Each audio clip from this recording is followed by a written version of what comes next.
Let's do a recap because I'm sitting stacked over here. I think Chad needs to do the recap, considering that his bullet count is a mighty 0. He's shooting blanks right now. I mean, for me, the recap. Sure am. The recap is very simple. Lee is the villain. Right. There we go. Yeah. Episode done. Now that does not deserve me a bullet. Bam. And that bam is a, Lee deserves a bullet. Yeah. Well, you're right. Again, man, you're on fire. Yeah. So what happened last week was we got into a boat, which was the Duchess's boat. Mm-hmm. And did it have a name? I don't know if it had a name or not. But anyway, there was some stuff going on, and Dancer. These guys didn't want to get on. Lee pulled some favors, got them in a dinner, a nice dinner with the Duchess, one of the most powerful people in St. Louis, and Mr. The Queen is a lizard woman over here was like, everybody's after me. That's a gross mischaracterization. And so that happened. And then we rolled into St. Louis, and Lee did a couple of things, and he went over. I'm not saying that he went over to South St. Louis, because that is a hell of a walk. Let's say he went over like Cherokee Street, because that's a little bit. Okay. Yeah, because you said because I was thinking about that the other day. It's like, okay, you go to South St. Louis. Like, yeah, all right. It's like, okay, now you walk back, and you're there in half an hour. I'm like, whoa, wow. Okay, yeah, fair enough. The geography doesn't quite work. That's a jaw. You went southward. Southward. Southward, yes. sure. Yeah. So yeah, him and Casey went southward, and Casey met his girlfriend and got some stuff going on, and then you guys were like talking and role playing and doing some bullshit. I don't know. I was passing notes like a furious madman, and I wasn't paying attention to any of your bullshit. So. Well, I mean, as I recall, we had a lovely dinner with lemon tart. With lemon tart, we had lemons, which still boggles. Blows Lee's mind. Boggles the mind. The lemons. Let's see. But you can grow in Missouri. But I mean, like, I didn't figure the climate was quality for that. You can grow it in Missouri, but like that's your hobby. Especially in winter, is making sure this thing stays alive. Right, so then one of the houses has some mad scientist, agrarian, who just, Or the Missouri Botanical Gardens. Oh. Or, yeah, so one of the houses controls the botanical gardens and experiments with, if you can... Or it's a GC Lemon that's smarter than my dad. Right, well, I was... No, that is another one I drew the line on. There are plants that are kind of like superfood, like tomato with more tomatoiness. Sure. Like those sweet orange bananas rice. that have a lot of vitamin A. Because we have that now. We have that now. Right. There are no like sentient tobacco? or sapient plants. Yeah. There's no the plants. So you're not going to walking through the woods and all of a sudden the vine grabs you and you have a long. I mean, if you're steals having, your wallet. yeah, if you're chatting with a tree, you're either insane or tripping balls. You're on the DMT. God, I want to do the DMT so bad. I want to be on the DMT. The big reveal was the doctor. Was Dr. Sonny Marshall. Yes. That was the big reveal. Yeah. Is that as part of Modamar's brilliant negotiation for us to get a doctor, we got a doctor, but it was bittersweet because the doctor is Miss Lily's sister and is upset about, the loss of her sister and the life that her sister led. And now it's all your fault. Well, it's not my fault at all. It had everything to do with Pops, and Pops said, and again, it's not even Pops' fault. It was happenstance that she took a piece of shrapnel and it killed her. If only we would have had a doctor, maybe she wouldn't have been dead. Yeah, that's hurtful right there. That shit stings. So, where did the game end? Do you guys remember what you were about to do? That was it. That was where it ended. Was that introduction? We got introduced. We got introduced to Dr. Marshall, and that was the deal. And I was like, oh my god. And then we were gonna go to bed for the night because that was late at night. Lee hadn't made it back yet, and the Duchess just came around, visited us, gave us our doctor, Right. and We were in our compound, and that was that. I don't recall specifically, but something hinky was going on with Philip and Amelie and books, and wanting to get books that he'd Oh never my read. god, the scene where Amelie was like convinced Joe that she was going to teach him how to read, and the first thing that she teaches him is how to write his name. Yeah. And it's Yeah. like No, that was everybody powerful. Misty. Yeah, Oh, that was amazing. powerful. yeah. What you're remembering was I asked the Duchess, because she's a well-read woman, if she has any recommendations book-wise. And she said, "What was it? The something of the Three Kingdoms." Romance of the Three Kingdoms. Thanks. Yep. It's a series of epic novels from. It's a Chinese history thing. And she was going to send down the first one. So It's original Chinese, so not Yes, only do you need so- to learn how to read, you That's need to correct. learn Mandarin. ancient. Ancient. Oh yeah, probably not even Mandarin. Yeah. Probably some. Probably some crazy. Exactly. So, all right, that was a group effort, and you guys are probably going to need them today. So, Oh yay! brilliant. I get one. I'm going to give everyone at least a bullet. Well, you guys can pass them amongst yourselves. All right, Dan. I got my note cards for the real game we're Okay. playing. Yeah. God damn it! Don't just. Oh, never mind, because that would be metagaming. I'm gonna shut up. Just don't fuck me.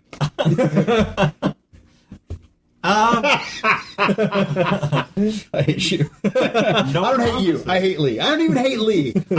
Damn it. Just Before you pull say my- I strongly dislike, guess what definition 1A in the dictionary of hate is? Lee. No, it's too strongly dislike. I always enjoy people like, oh, I don't hate someone. I just blah, blah, blah. And then they rattle off the Right. dictionary definition of hate. All right. All right, Dan. Here's the note. Don't tell Brodor. Brodor. Thanks. Oh, just don't look. What was his answer? All right. no. So, Brodor, the game starts. So I wrote a note because Brodor said, don't fuck me." So I wrote a note past to Dan that said, "Fuck Brodor," and then Dan wrote, "Okay." on it. Yeah. So the sun rises the following morning. You're there in the room. Who are you splitting a room with? Were you splitting a room with Philip? I was with Amelie. Yeah, he was Oh, with Phil was Emily. with I was Emily. with Motomor. Yeah, I was with Motomar. Okay. Motomar, Eric is unfortunately, he's tied up helping his wife with some car troubles. So Motomar is not here.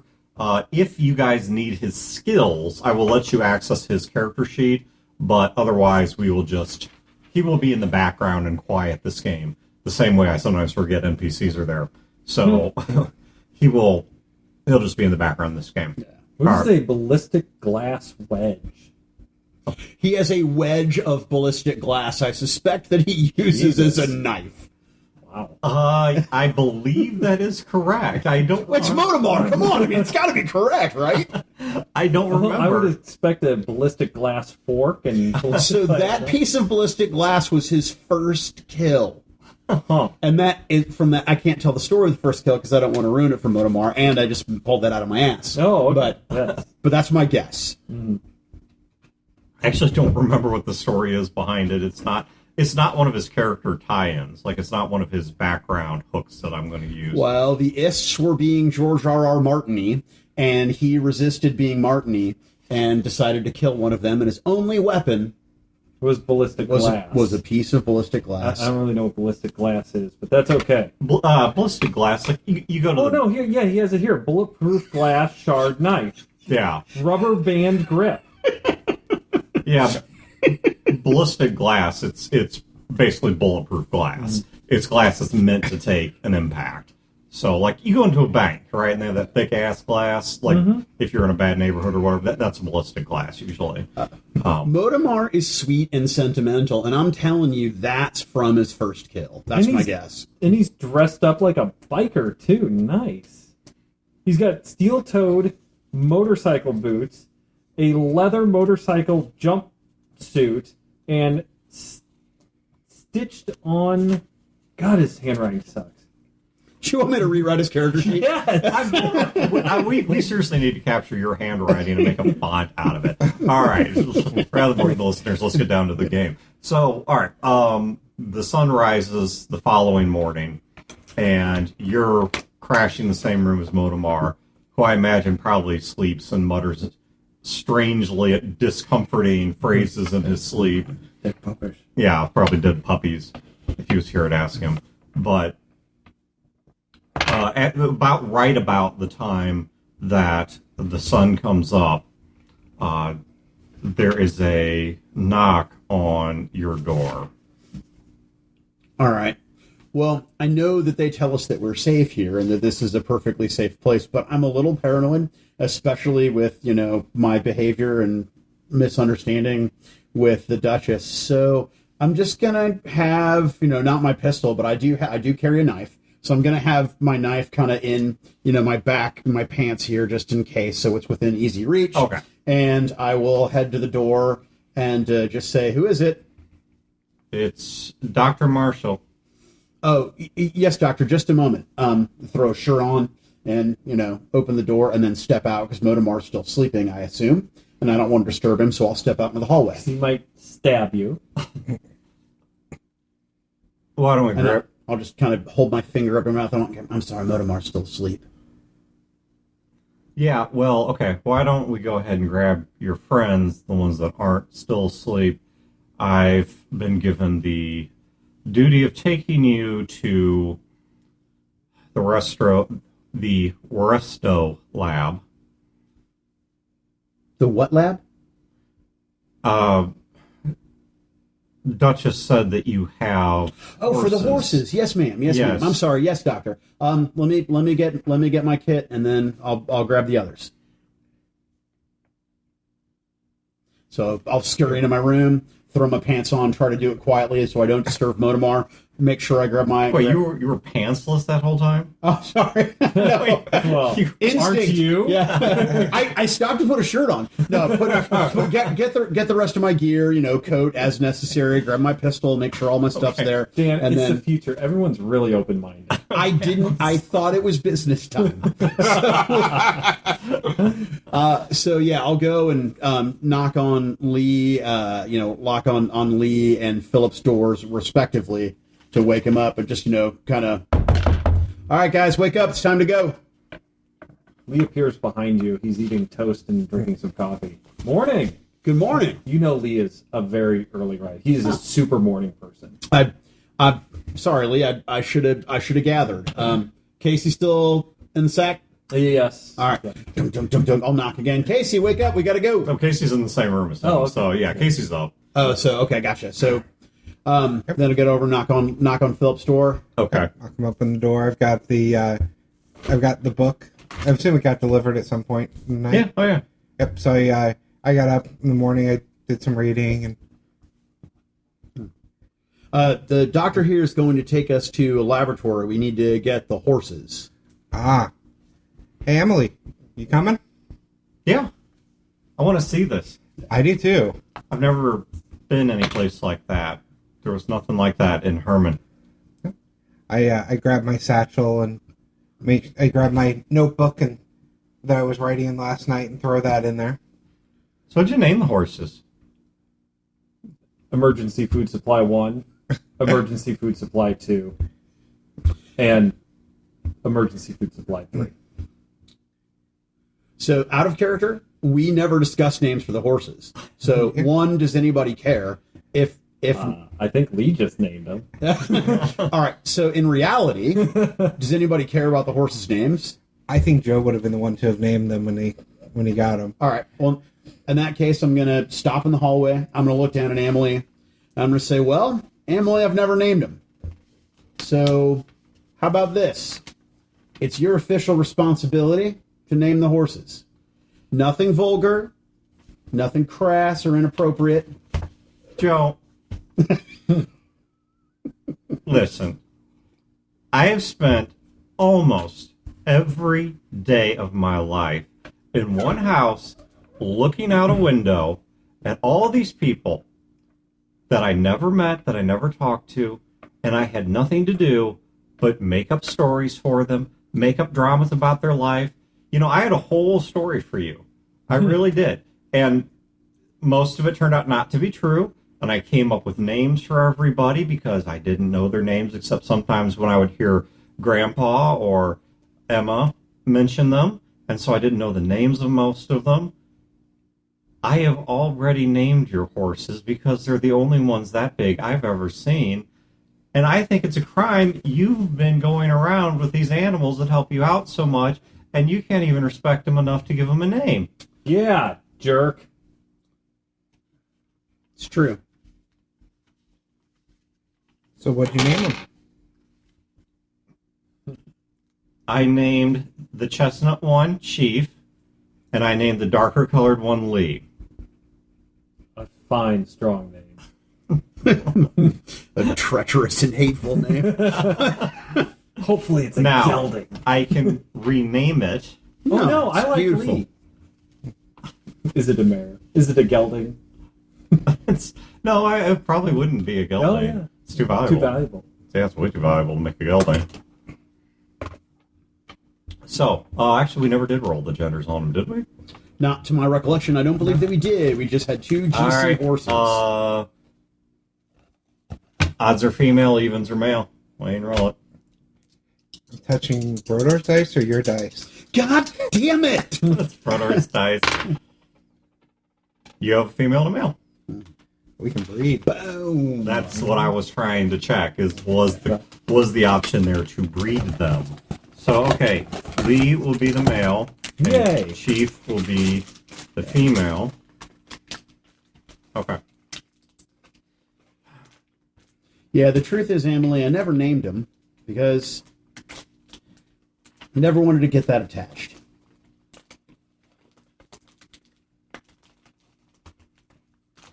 It's a very dark look at the world. His hat has a name. Your hat, you name your fucking hat, and you don't name the horses. He named his boat, so that's good. She smacks the hat off your head. Ow. Hate for you to get attached. Why don't you get hat number 1?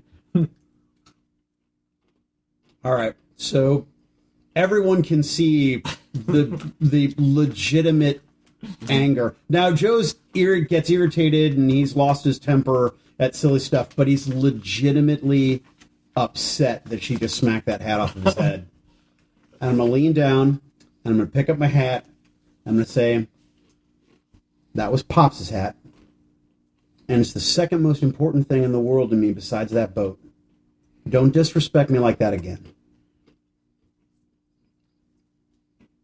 You know what's sad? I didn't hear a person on that list.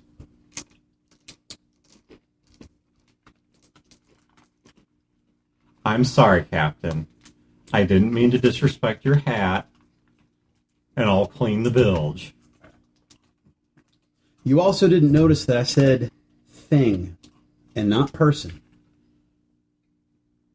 From a few steps away, you hear Dr. Marshall rather loudly sigh. I have gone to hell. Oh, you're not there yet. Oh, no. I am in hell. I am in hell. Maybe Because one of the upper rings. that... Oh, weren't you masked? Heat rises.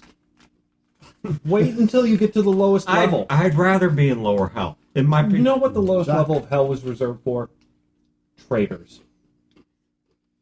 Let me And tell we're going there. Yeah. It's all right. cold. It's frozen. She leads you out the door and starts taking you guys just a couple blocks over. You're walking through the nicer parts of town. People are getting up. You can smell wood from fireplaces, heating the house in the morning or houses in the morning. You can smell breakfast being cooked. People are starting to get out and about, dressed warmly for the cold autumn morning.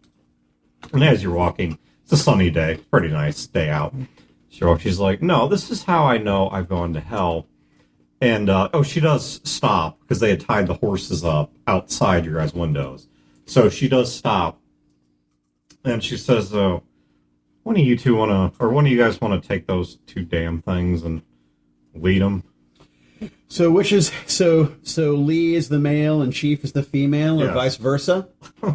Yes, Lee is the male. Okay. That's right. Virile, strong, powerful, unlike Lee in real life. Dr. Marshall, did you grow up in St. Louis? I did.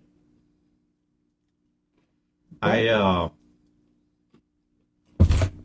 grew up in St. Louis where things are at least predictable, and now I'm going to get stuck on a boat to be on a stinking ass river. And you know the one thing I hate more than the river? Horses. I hate horses. Well, at least we only got two. So far. That's true. You better keep it that way. Me or him? The horses. Because they named one after me. I'm not going to comment. I look at the back of the horse. I look at his face. I see the resemblance. I know, right? So proud. Look at that strong haunch.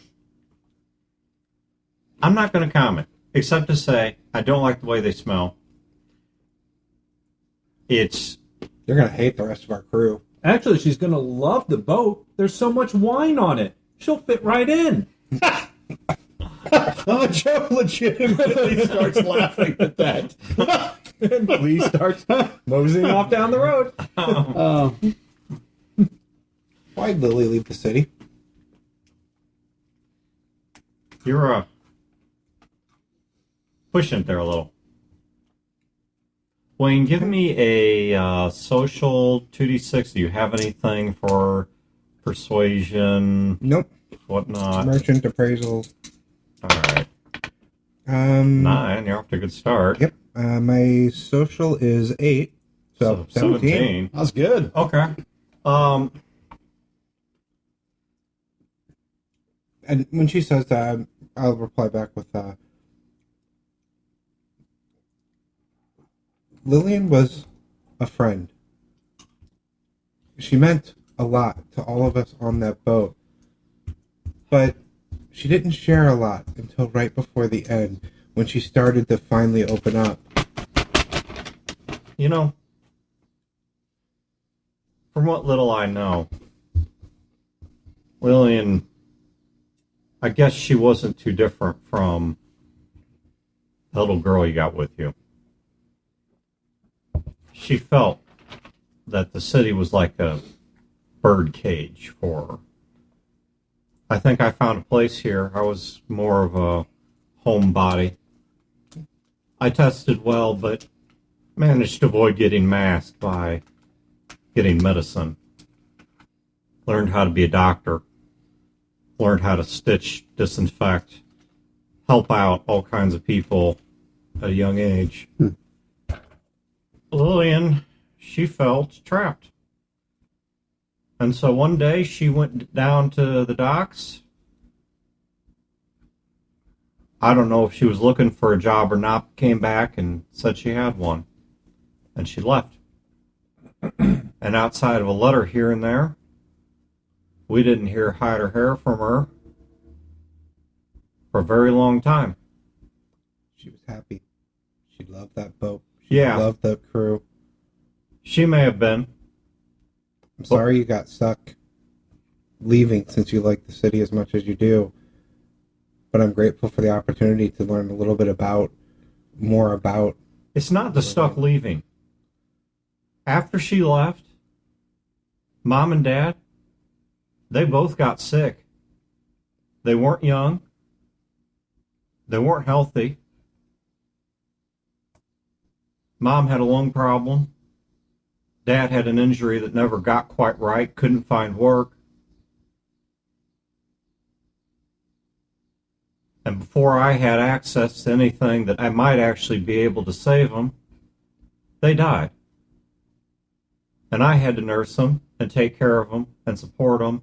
And I was the only one there by their bedside when they died.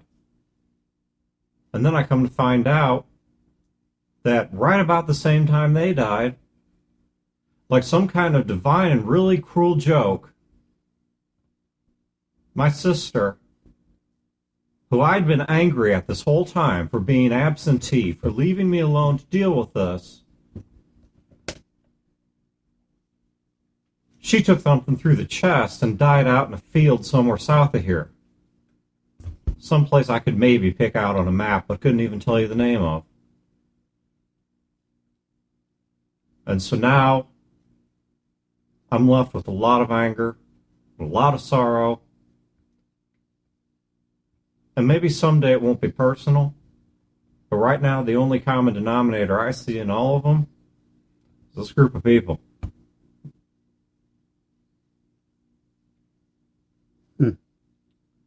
I get that.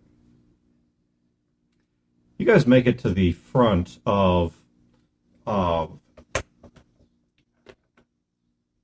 building that has a very well-kept appearance. Now, you've been walking through areas that, in general, they all appear at least to be industrial in their appearance. They're kept up. The street lights work. You know, things are generally swept clean. The streets are not full of filth. But when you get to the front of this building, it looks like once upon a time it was a hospital. And this building is uniquely well kept. The outside of it is... Is it Barnes? You know, I'm not going to say because I'm just going to screw up the geography of everything again. It's why not? And it's maybe it's even a hospital that got built between today and the nukes falling. Right. I don't know. But its outside is painted white and appears to have been painted recently. It actually has fresh paint on it. It is marked with very careful stenciling. It does not appear to have a pre-war sign, but has a post-war stenciling on it that says Waresto, excuse me, I can't pronounce my own names, Waresto Research Group. Where I got that name from was fluttering together Washington University, Forest Pharmaceuticals, and Monsanto. So, oh my God, they do have talking corn in there. Warestro? Warresto. War Rest O. Got it. So, those three things, are there like protesters out there 24/7 even now? Or No. Well, no, because never mind. Frankencorn that will grow anywhere is a whole lot better than starving to death. Yeah, we're just going to say that houses know how to deal with that sort of rabble. yeah, feed them Frankenfood. Exactly. That it in age of scarcity, that's surprisingly well received. And when you guys walk into the front lobby, you've probably been in abandoned hospitals before. You have some sense, Phil and Lee you in particular, have some sense of how they used to work. You've read it in books, maybe seen pictures of it. I've probably been in here before. Yeah. There's a good chance you have been in here before. And when you walk in, you are greeted by an individual who is masked. His robe is tan in color. What does his mask look like? His mask, it has sort of a kabuki-ish look to it. And you notice, though, across the mouth is a gold-colored, may actually be gold, or if not gold, like foiled. I forget what you call that when you electrolyzing or whatever it is. Electroplating? Electroplating. Thank you. That's it. Not electrolyzing. Electroplating. But maybe electroplating that sweeps up from the mouth into this like ear-to-ear smile that has almost like a boomerang shape to it. Do I know this guy? Not off the top of your head. And the other thing that you notice is there are about 8 people in here that are armed and armored. And as soon as you guys walk in, the guy in the tan robe walks forward and he extends a hand, whoever happens to be out front, which I guess would be Dr. Marshall, and says, I'm Golden Crescent. I assume that you are here for the appointment from House Caller. Yes. Lee takes out a notebook and he actually, you see him check something off. Like, that would be us. Chad, you would recognize this. You would certainly know the color, and you would know the facility, even if you don't know this individual. While this is a shared resource amongst the houses, no one house is allowed to completely. They can't lock it out. Right. Okay. But it is owned and operated by House Denham, Denham. So House Denham or Denham is who actually runs this particular facility, and they're the ones tasked with preserving the most important bits of its knowledge. And he says, well, if you would please follow me, this facility in its time was a place where our medicine was administered mostly to people. Now we use it as a bioresearch facility, and it's one of the last operating, perhaps the only operating genetic construct facility left in the world, at least the only one that we are aware of. There might be more beyond the reaches. Who can say what's out there? We moved the equipment from various research facilities here, and it just so happened this location works out fairly well, and he's leading you down a hallway and around a corner. Once again, all of this immaculately swept. Here you are walking horses through it, and it is immaculately swept. It looks as clean as it possibly could. And what's wrong, Joe? Well, it just occurred to me, but, I mean, I'm sorry, I didn't mean to interrupt. It can wait. This facility happens to work fairly well for our needs because not only does it have a lot of the medical equipment we would already need in addition to those that we salvaged and brought in, but also the large elevators here that we believe were once used for freight or perhaps patients do a good job of moving the animals. And he leads you guys past a row of elevators that look more human-sized. There's faded signs next to them that mark things like cancer floors and cardiac wards. And he leads you past those to a much larger elevator and presses a button, and you hear it operate, and it reaches the top, and there's a ding, and the door's open.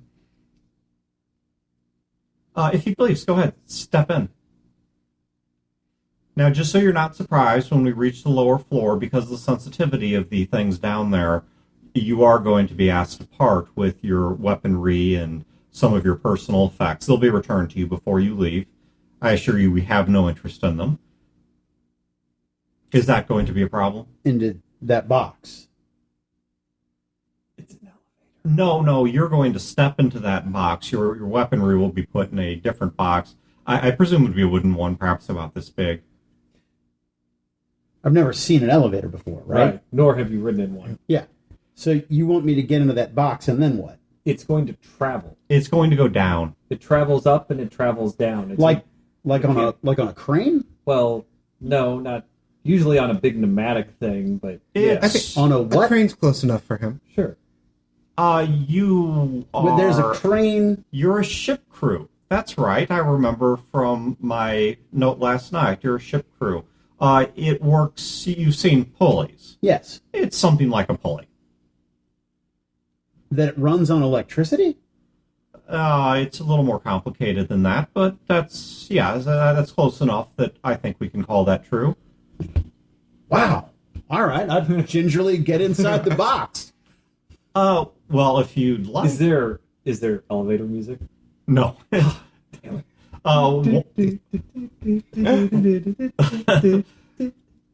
When you... I was about Well, to how open a far few down does it minutes. go? Oh, we'll only be going down. It goes down 2 floors. We'll only be going down 1. If you would like the honors, you can press right here where it says... See this thing here where it says L1? Uh-huh. Go ahead and just touch your finger to that. Well, I mean, I see that button. That's an L? Yes. he does look at you and lean for the audience. Lee nodded. So he All right. I click it. I start. When nothing happens, I'm gonna no, hit it it. lights up. The moment you touch it, it lights up. Huh? And I'm He just gonna- grabs him. Yeah. What have you done? What do you mean? He told me to push the button. It's glowing. No. Oh my god. God dang! I'm gonna pistol whip you deaf. Oh my I god! cover my mouth to keep from laughing at him. Oh, If only we survive this trip. You fool! Oh, So we're all on this elevator. Yes, with the horses. Crescent, Golden Crescent, and the two GCs riding an elevator down. And Casey, This is the most The doctor. surreal moment of my life. one of the horses farts. Just because that's what animals do at the least opportune moments. And Is it a fart or does it just unload? Does this go up too? it deflates. You know, when you get a little further, I got a great book for you. It's by this guy named Ronald Dahl. It's called The Magic Elevator. You're going to love it. You're going to love it. It's about an elevator. Amulets and children that die. Children die. It happens. I'm acutely aware. Joe, you saw how big this building is. Yeah, that's amazing. There's a ding and the door's open. But I like body block Joe. Like, okay, we made it. Golden Crescent steps off and says, if you would please come this way, there's more guards down there. Mm-hmm. And if you would please hand any of your personal possessions, weapons in particular, but any devices that you might have, sharp objects, they're going to search you. I assure you everything will be returned to you once we leave here. Pins, okay? I think we can allow a pen as long as you allow me to inspect it to make sure that it doesn't have any unique... it's not too dirty. Sure. At least, do they have like a tub or something to put stuff in? They have several wooden boxes that, by individual, they're basically checking you guys over. Once again, they're focusing on anything that would have chemical properties, might be disease-carrying in an unusual way, weapons. So, Well, go ahead. As I started unloading, I go, so Joe, think about it this way. Really tall building. This was a hospital. Sick people were in here. Right, and that box goes up and down, and stops at every think- floor? Yes. But Do you not side think to side. Do you think a sick person could go up all the stairs to get to the top floor? Well, no, all that makes perfect sense to me. I've just never seen anything like it before. And I'm surprised that it works. Well, I haven't seen one before either. I've read a lot about them, but kind of surprised to see it working myself. oh, you should be pleased it works. Well, I'm going to take out my revolver, open the cylinder, dump the 6 rounds into my hand, put those in my pocket, hand them the empty pistol, and then take the knife out from basically at my belt. When you do And hand it that, back. the guard gives you kind of, with his fingers like, The rounds. I pull my frickin' all 12 of my rounds out of my pocket and hand We're them to not the- going to steal it. We don't want it. Look, we have an obligation. If I take your stuff, bad things happen to me. All right? I'm just doing a job. Yeah, give him my crappy 38 caliber bullshit rounds. And they once again, they separate them into boxes and they set them aside. I unload my stuff and then I take the one of my pens over. I put my satchel there, but I pull out one blank book. I pull the pen. I take the pen. You need to inspect the pen. Okay, he takes the pen, and he takes yours as well, Chad. Mm-hmm. And he takes a vial out of his pocket along with a handkerchief. I give him my black pen. And you would recognize the smell pretty quickly as isopropyl. And he really quick wipes down the pen, particularly the tip, and then hands it back to you. He does ask to see the book. Yeah. He just really quickly thumbs through it like he's not reading it. You get the idea he's more checking it to see if it's a whiskey Bible, if you get my drift. Yeah. Say that I have my thin notebook. He just same thing. He just flips through it real quick just to make sure it's not got like a cutout with something weird in there, and then hands it back to you. He's just making sure it's a book. He doesn't seem to read it. Yeah. And Lee leaves his satchel, his white pin, his sawed-off shotgun, his 12 shotgun shells, his pretty much everything. He only really takes in his notebook and his pen. you notice when Casey unloads his stuff, apart from utility knife, he does not seem to be carrying anything on him. Except his beautiful singing voice. His beautiful singing voice. You get the idea. Well, reading between the lines, he probably knew the routine, and so he doesn't have anything on him. And for anyone who's watching, when Emily goes to unload her pockets, she does have a length of rope. She has a little bit of chalk. She has a pocket diary. And she does also take out a .45 caliber semi-automatic pistol. And along with her knife, puts that in the box. So, Emily, what's the chalk for? Mark stuff. What are you, like, D&D Ranger or something? You know, I know what that is. But no. So, I read that a long time ago, kids used to draw on the street and the sidewalk with this stuff. Mm-hmm. When I was getting educated at home, the tutor they brought in, she would teach me and sometimes use chalk and a little chalkboard. And so, I stole some of it. But He reaches past the pistol. He takes the pistol, moves it aside, and picks up the chalk. Stealing is wrong, and little girls shouldn't steal. And he puts the chalk back, and he moves the pistol back into place. And I used to do it when I was pissed off, I'd write something on the walls, or I could squeeze behind the bookcases where nobody else could fit when I was really little, and I used to write kind of nasty things back there when I was mad.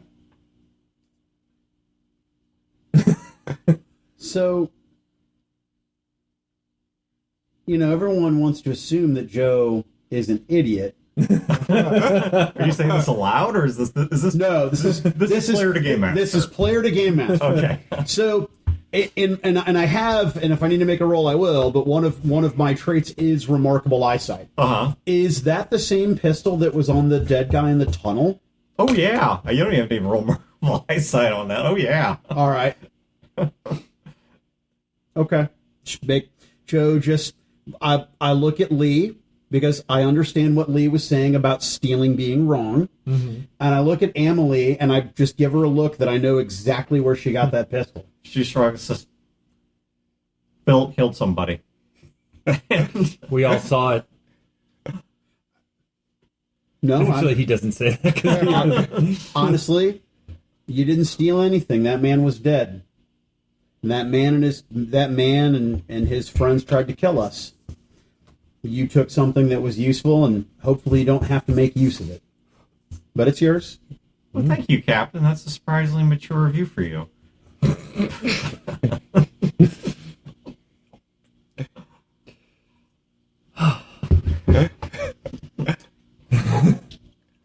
You know, just like I need to get you guys out into the wilderness for Eric's sake, I think I'm going to have a game where there's going to be an NPC that's nice to listen to. I'm telling you, the same thing I tell my wife.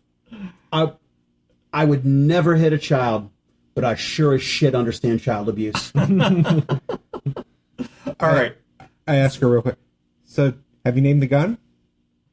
No.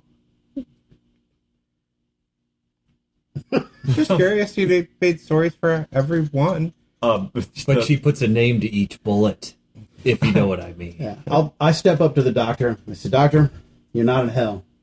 I know that for two reasons. It's not cold as shit, and you're not alone. But you're close. It's about to get cold.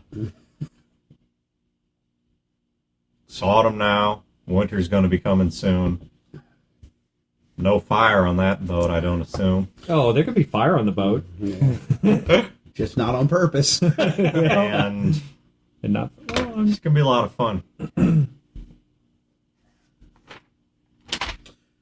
any of you ever needs an enema, we're doing it with the river water. Well, yeah. So I look toward Golden Crescent.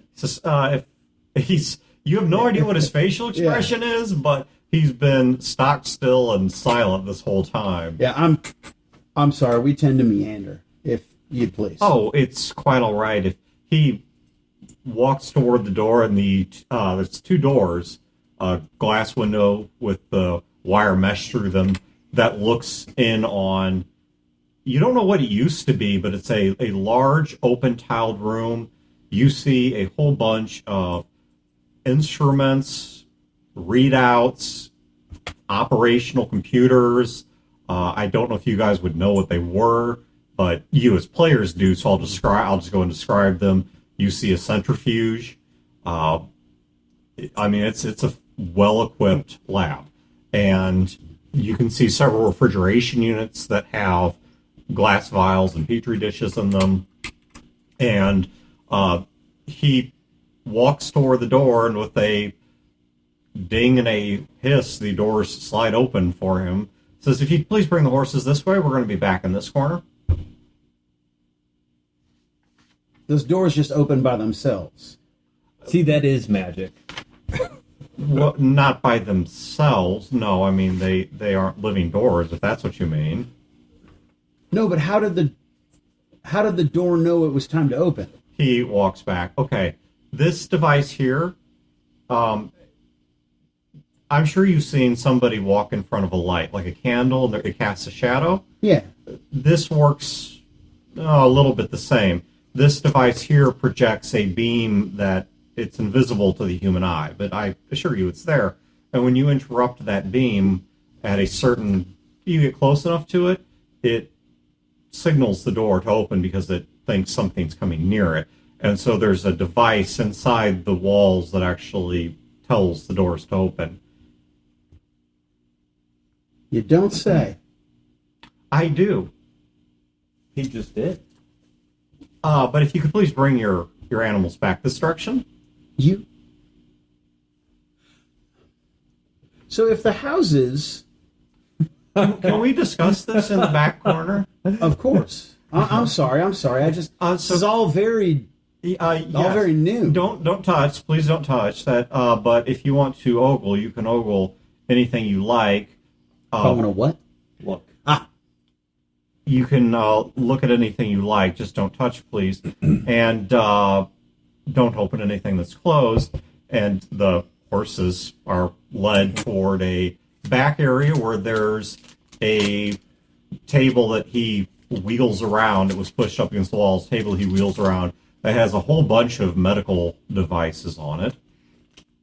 And he starts by taking a small blood sample from each of the horses, which he puts a drop of each of their blood on a glass slide, which he then puts into slots on identical machines, and numbers start flashing across the machines. I roll a chair over. I'm like, here, have a seat.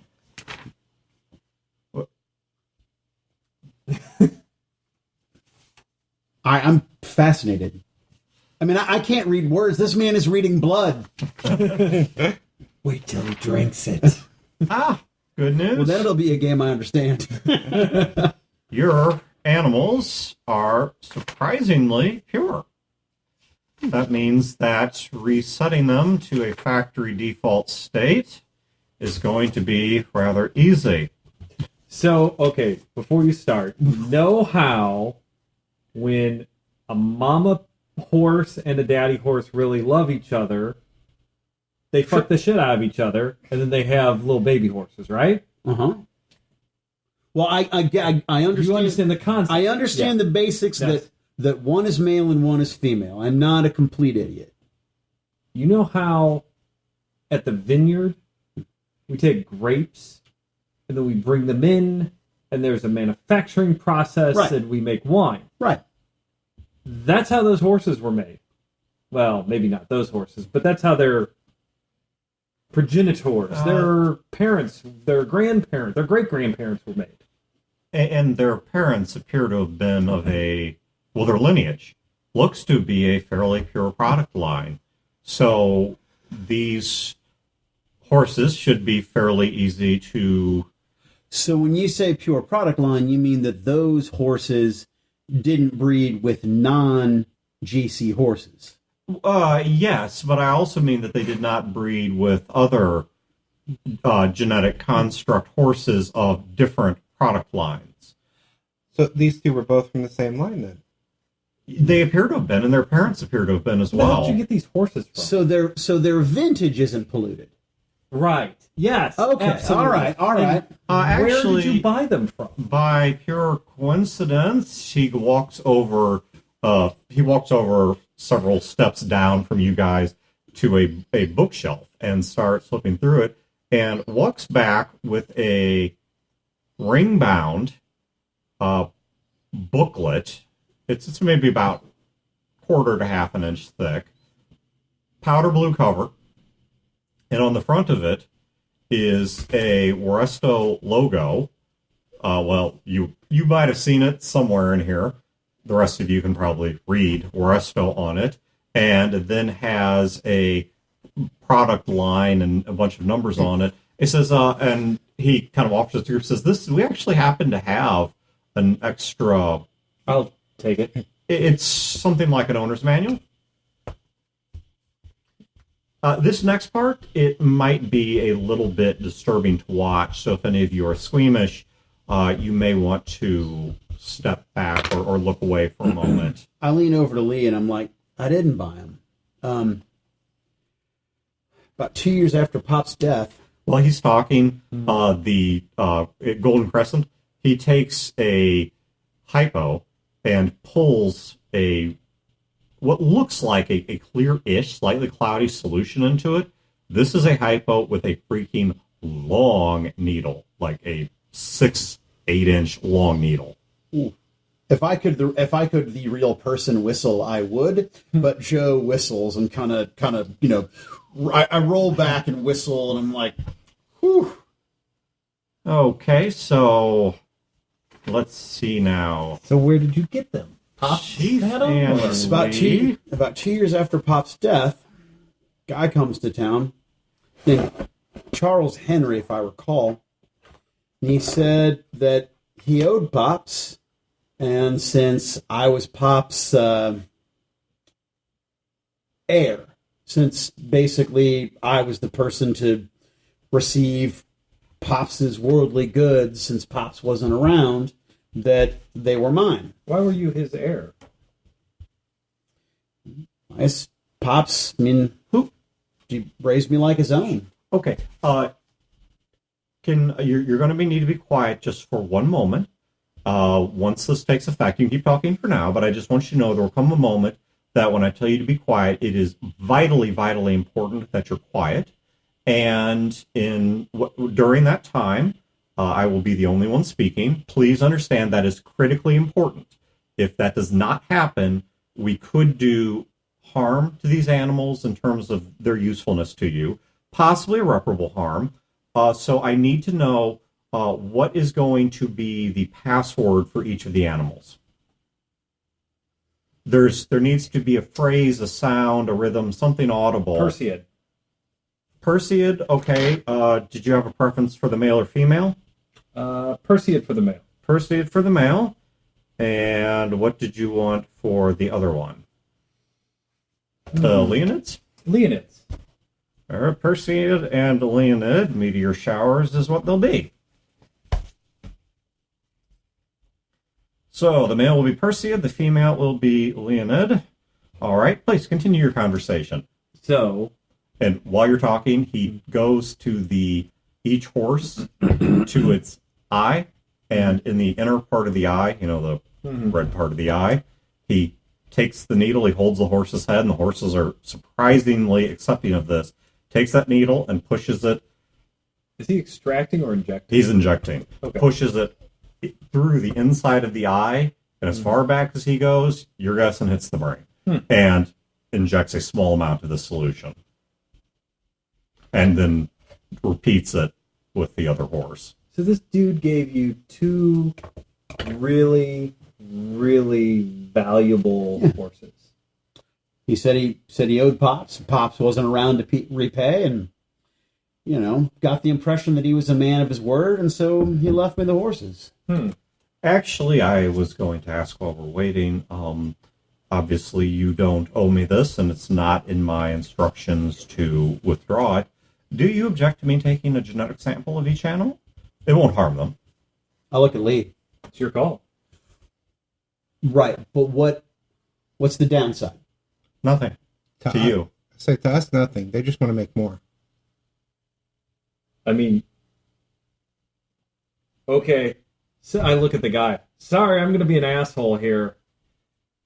What he's asking for free is extremely valuable to him. Mm-hmm. On the other hand, no one else is going to want this. It is totally useless to anyone we will ever encounter. So, who does he work for? House Denham? Yes. That is correct. What's your relationship with House Color? I have none. How do your houses get along? To the best of my knowledge, they get along fine. I tend to spend most of my time in the labs, but All right. I've How not. well do the houses get along? With Denham, fine. You're not aware of any beef between Color or Holloway, and Denham. You're not aware of any. In fact, you've never really heard of any of the houses having beef with Denham because the things they do are so specialized and so specific, and they're not territorial in nature. Meaning that they don't have land and such. Right. You come take over this lab without the people to run it, You're screwed. you're screwed. Yeah, it's not the same as going to a town and saying, we run this town now, and the people who have the know-how are citizens of the town. Yeah. So it's and they're not an abrasive house, and they've never pushed their luck. And so to the best of your knowledge, they've gotten along just fine with everybody. The machine is not a charitable institution. The machine does not do things for free. The machine trades, it bargains, it barters. You have something that in some small way the machine would like to have. Now, that does not necessarily mean that they need to pay you something, but it could be favor or something else. How about this? You can take your samples on the condition that you consider them a gift from the Duchess. Well, I'm not in a position to make political choices regarding houses, but I do have the levity to make personal choices regarding private individuals.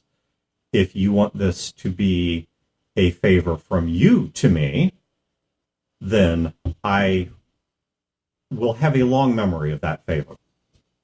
And if we come back this way and one of the horses is injured, Right. No, I for once, I'm on the same page. Yeah. All right. I hold out my hand. He shakes you on and says, okay. Very well. So, Mr. What's his name again? Golden Crescent. Golden Crescent. Are the chemicals needed for the process? It's not a chemical per se, but yes. Okay, so if we were to breed these horses, and they had they had errors, we would need someone like you to whisper them as well. Well, or that manual has everything you need except the virus I just injected them with. If you would like, perhaps that could be the favor for the favor. The virus is easy enough to cultivate here. I could give you a stabilized sample. I looked at Joe. You could hold off on the favor and have us come. So he hushes you and he leans into the male horse and goes, Perseid. Perseid. Perseid. And the horse makes kind of noise. He goes over to the other horse and goes, Leonid. Leonid. Leonid. And it makes a similar noise, kind of shakes its head out. And he takes a steps back and says, Perseid, kneel. And the horse immediately kneels. I have my notebook. I'm writing everything I'm seeing. Leonid, till. And Leonid immediately walks toward you guys until he's like nose to nose with you, turns around, goes over a pace, turns back the opposite direction, and starts walking towards a bank of machines, at which point he says, Leonid, cease. And Leonid stops. He says, Leonid, follow. And the horse walks up to him. He says, Leonid, stay. And Perseid, stand. Says, very good. It looks like the programming took. No, you can legitimately be amazed now. This is amazing. So, like I was saying, the favor could be, if we breed them, coming back and having him do this for us then. But that's assuming he'll still work here and things change. Teach a man to fish and all that, yeah. Exactly. Instead, maybe it would be better to get this sample and then read up on the book and learn how to do this ourselves. Yeah. And out of character, I don't mean this to be insulting at all. Joe immediately turns to Lee. Can you do that? Lee is sitting in a chair, and he's it looks like he's sketching in his book again, and he keeps looking up at, what's the guy's name? It's Golden Crescent. He's looking at Golden Crescent, and he's like sketching something in his book. Let's see, do what? What Philip just said. He's asking you if you can learn how to whisper them. But I'd like to read the book and learn myself as well. I'm sorry, Philip. Can you do that? I tell you what, why don't Philip take this over? I'm more of the political sciences. Can you do that? I'm sorry, I just assumed it would be Lee because Lee went through all of this kind of education. No, I didn't go through this education. Like I said, it's more political, business, economic. Well, that was my question earlier, but I can study and try, and I'm sure that if it's something beyond me, Lee will help me figure it out. Lee will laugh and point and then admit that he is not good enough for it either. I'm sorry, Philip. I truly apologize. I honestly thought it would be Lee to do because because he's so smart and handsome. Lee goes back because he's learned in these things. I didn't. Well, Not that was these things. Well, that's my question. That's what I was going to ask earlier. The process I just did is actually not all that complicated. The complexity, the brilliance of it went into making these creatures in the first place and sustaining the means necessary. I heard you mention wine earlier. There's complexity to creating a vineyard, to growing grapes, to brewing wine, to culturing the yeast. But there's no complexity in drinking the wine. Well, I suppose a connoisseur might say there is, but to the average person, you just tilt the glass back and liquid goes in. No complexity to drinking the kind of wine that we make. And in the same way, if you can repeat the process I just did, you simply inject them into, the brain with a viral solution that I can provide you. That virus, once it has time to take hold, puts the brain into a learning state. The brain begins forming very rapidly memories, and the root memory that it will form is a keyword. Perhaps the best way you can think of it is if you've ever been in a crowded room and someone's called your name, you hear none of the conversation, but you hear your name get called. It's a programming, it's not the exact same, but it's something akin to that. And it creates something that forever sits at the baseline of their memory. And we've just developed that memory. So they now have a word that will always get their attention, which, by the way, I should stress, do not share these words with anyone you do not want knowing them, because anyone that knows them could issue commands to these animals. And resetting them would require either my help, or if you decide to accept that as the return favor, it would require the solution I send you with, and you would have to reset them yourself. What was this line intended purpose? Oh, it was originally a labor and agricultural model. They're relatively fast as horses go, but that they not as far as the top line, like personal. If you were trying to get a riding horse, this wouldn't be your first pick. That's why, for example, Till is one of their built-in orders.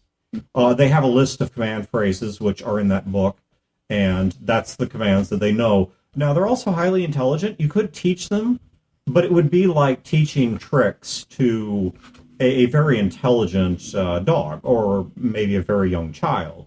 It'd be a process, but there are certain things they will know without anything further than their passphrase followed by the command. Right. So, for example, Philip, could you teach them? I mean, Be very careful here. What you say, they will take quite literally.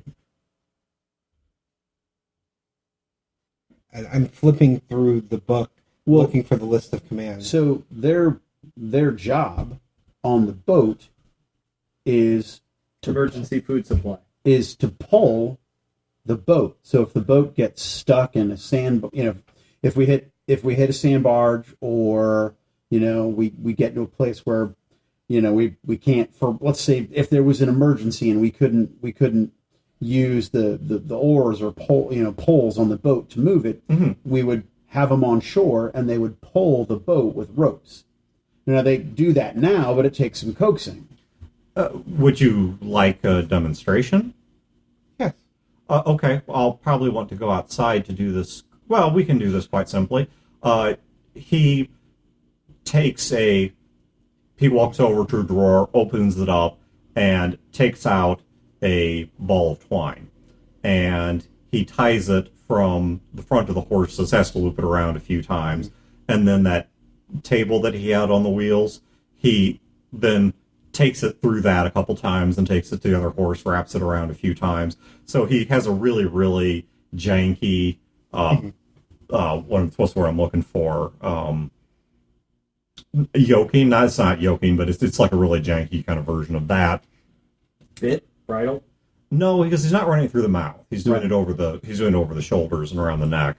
But anyway, he takes a step back from them, and he says, "Leonid, Perseid, follow." And he then begins backing up along the wall. So he's got the cabinets and the whatnot to his right, and then the other people doing their jobs off to the left. So he's got a bit of an open space, and the two horses, as if they were pulling a cart or something, follow after him, towing the table. And then he says, "Leonid, Perseid, stop," and the two of them just immediately stop. And he goes over and he, with his hands, snaps the twine in one place and unravels it and wheels his cart back into place. Says it would work something like that. Huh. Wow. But I cannot stress, be careful with those words, because they do know some more sensitive commands that you wouldn't want to abuse or have abused against you. So Dan, I'm looking through the book for something. I'm looking at the command list there. I'm looking for something simple. Like, the dog equivalent would be sit, but just something that would be... Stay. Kneel. They know kneel. Kneel's perfect. So I walk over to Leonid, kneel. The female chief immediately kneels. Maybe we should have gone with Leonid for Lee. We are actually, maybe it is better. It's confused. Yeah. Is there one for stand? Yes. Leonid, stand. Leonid stands back up. Chief stands back. I look back at Joe. Well, yes, I'm sorry. Chief, who is coded to Leonid, stands back up. Everything we need is in here now. Oh, it's actually Rise, but whatever. Yeah. Wow. Maybe we should buy a saddle. Maybe we should buy two. Who knows how to ride a horse? Oh, I can ride them. There you go. Maybe we should have them make babies. That is a standard command for that model line. Well, yeah. That's perhaps one of the commands that could be used in an unfortunate way against you.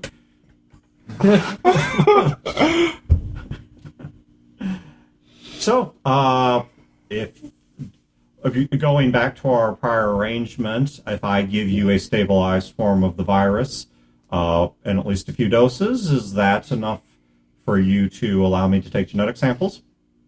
The viruses, how do we keep them stable? Like, we're going to be on the road. We're going to be on the river on a boat. There's how do we going- keep them from dying? I'm going to give you two solutions, or two sets of vials. One is going to have what appears to be a something like a chalky solution in it, and the other is going to have liquid. Once you pour the liquid in, it will activate and revive the viruses that are kept in that chalky substance. After which point, if we assume warm temperatures, if it's colder, it will last longer. But if we assume warm temperatures, you have maybe a day to use it. I'm making notes in my notebook about this as well. You would simply need to do what I did, which is to take a long needled syringe like I use. You would guide it just as I did through the inside, and he's like kind of demonstrating. He's not actually doing it, but he's demonstrating it through the eye and just right through the socket and into the brain and inject. It doesn't have to be too precise. I look at Dr. Marshall. Doctor, do you have... No, I'm not asking you to do it. I'm asking you if you have sufficient equipment for Philip to do it. A half-foot long needle? No, I look, this virus, the needle, you want that, you got to get it from them. You want to be playing around with horse talk and horse sex and whatever. Is it a bunch of horse shit? Yes. I think that's about right. And that's all you. That is, I was told to fix up people, and I've got syringes I can use to help you. All right. So I'll look at Golden Crescent. Well, we're gonna need the equipment, at least the syringes, and If we have a deal, then I think we do. all right. He goes to a cabinet, and he takes out and presents to you. Wayne, if you want to add this to your inventory along with the GC manual. Actually, if you want to know its full name, it is the Weresto Equine Model 37L, Revision 41. That's how the book's marked. Codename Biden. What was the model? Codename Base Pisser. It's Weresto Equine Model 37L, Revision 41. And he puts down a hypodermic that has it's disassembled, but it's got the needle's unscrewed, but it does have a screw-on needle. It gives you the hypodermic, and he goes to one of the refrigeration units and puts together you ever seen like a test tube carrying case? Yeah. I forgot what they're called, but a little vial case. And there are 3 of each of so 6 total vials, 3 doses, and brings that back with the needle. Then he goes and grabs a separate needle and draws a blood sample from both like a much larger blood sample from both of the horses, which he puts into vials of his own and then puts in the refrigeration unit, and he scribbles a few numbers on the outside of them with a magic marker, or that's a brand, I'm sorry, with a permanent marker. I whispered to Joe, do you have any idea how much this stuff's worth? No. To them, nothing, because they have plenty, but this is priceless out there. I'm sure this goes without saying, I would not use this on yourself. Well, there goes my Friday night.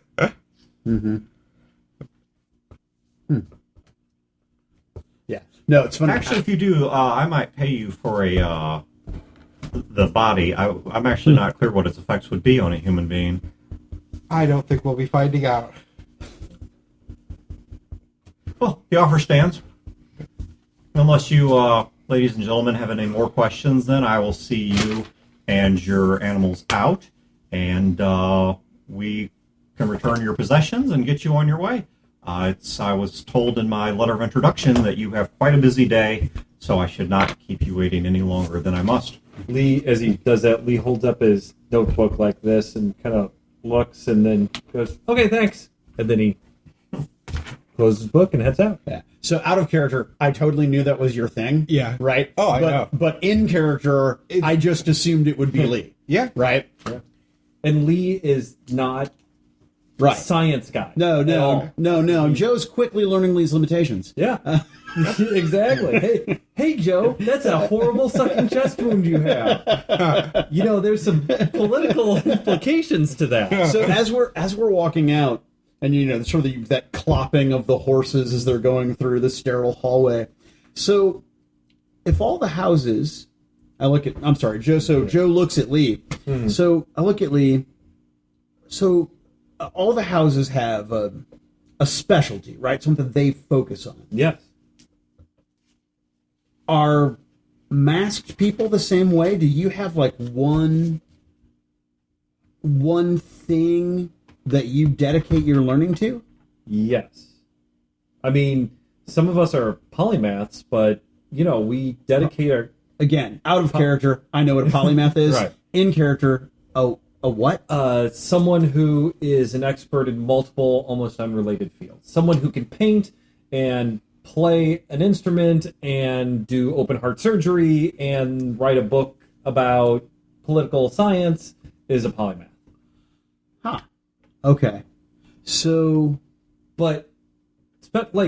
so it sounds like House Color wants to be a polymath.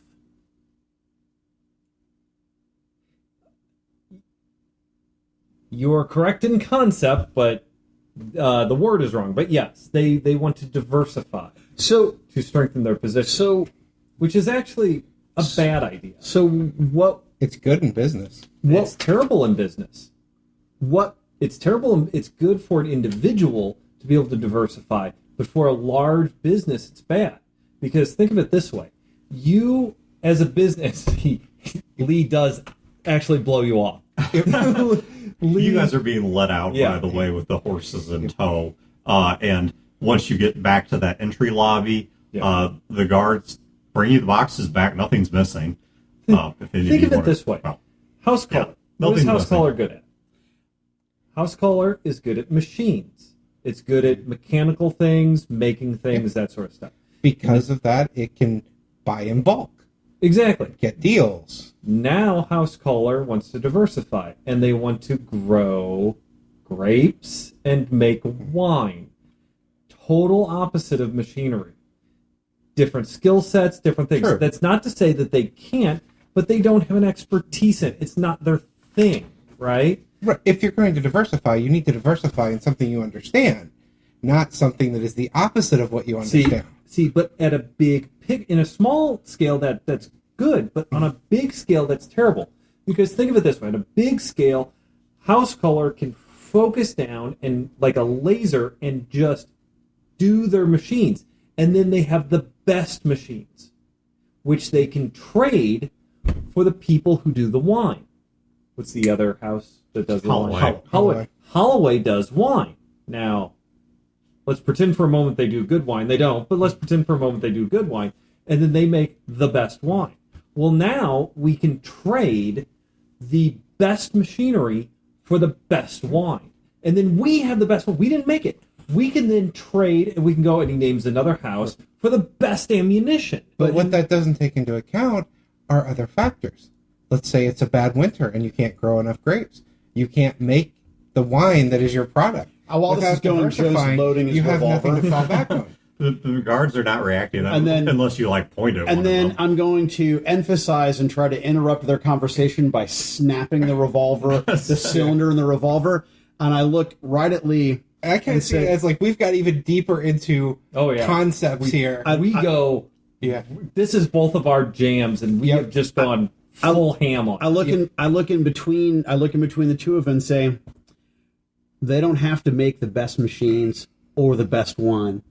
They only have to be in charge of the people that make the best machines or the best wine. Management structure. Yeah, I kind of look back. He's got a point. Well, he's the captain. That's his thing. So, let's get out of here. I mean, and as they're walking out, Lee's like, I mean, does the captain make the boat float? No. Captain steers the boat where it needs to go? No, the captain does not steer the boat. The captain decides where the boat is steered to. And ask her if I may see your pistol. Our ship he does. Because She our kind of ship looks sucks. at you. She gives you a skeptical look. I'll give it back. When I just want to take a look at it. she takes it, she draws it from. She's I don't know if I actually ever described her in terms of like dress, but I always pictured her kind of wearing like A pink taffeta dress that's totally immaculate despite miles and miles across a radioactive wasteland. No, I always thought about those Juggalo pants that are. no. If you Juggalo anything, the answer is no. She does not even breathe Juggalo air. She's She's sticky with Fago. That's not Fago. No, I always pictured her wearing kind of like by this point fairly dirty like walking boots that probably prior to that point had been pretty immaculate because she never went anywhere. A leather coat that she who knows where she got it from, and then a fairly loose fitting dress, and so she reaches behind her within her jacket toward her back. You don't know if she has like a, well, actually you probably by this point would have seen, she does have a like a leather shoulder pouch that's kind of purse-ish, and she pulls the gun out of that and hands it to you. Okay. I'll eject the magazine Okay. and clear the chamber Okay. and just weigh it. And you said it was a 45? Yeah. All right. I'll put the round back in the, put the round back in the magazine, put the magazine back in, and not rack it, and hand it back to her and say, that's a lot of gun. She re-chambers it, pushes the switch to drop the hammer, and then puts it back in her pack. Looks like it's in good hands. She just shrugs. Joe, this is the power of reading. So Lee, I don't know if you noticed, but when I pick up all of my stuff, I do have the carved rat with like the X over the eyes. I've never had it out and visible, so you wouldn't have had the opportunity to see it before. But it is in with like all of my stuff, so I pull it out and there's a carved wooden rat with like crossed X's over the eyes.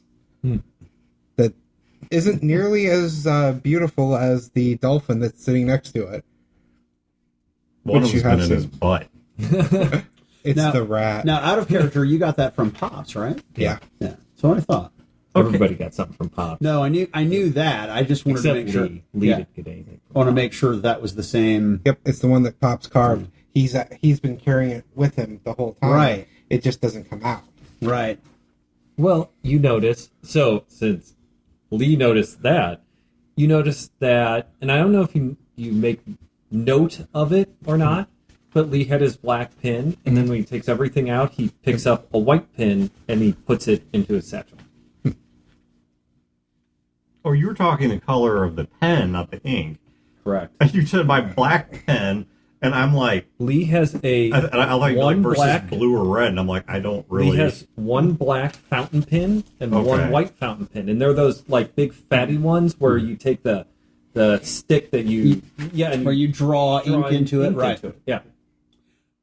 And you always see him writing and drawing with the black pen. You've never actually seen him use the white one. But he was sketching with the white one. No, he did not have the white one in there. He left the white one in the. Oh, Yeah, the gotcha. white one. Okay. Uh, And he sketches with a couple. He has like a couple of pencils and charcoals Okay. and stuff. I was not tracking. But when he writes, and like when he writes contracts and stuff, anything, it's always with the like ink pen. So, when you guys step outside, so you're outside of the hospital / biolab now, and you step out to the street, there is sitting there something you also, well, Chad, you've probably seen at some point prior to this. They have not. Is it a dinosaur? No, no. Sitting there right outside the hospital is an idling car. Oh my God. This is going to blow your mind. Think of it as a land elevator. Actually, he's probably seen cars, but like wrecks and junks of them. Right.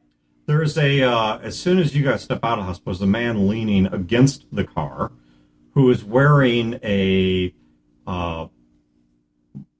black with white pinstripe silk suit, white button-up shirt, kind of powder blue colored tie, and he's got a golden pocket watch on a golden chain. You don't know it's actual gold, but it's gold in.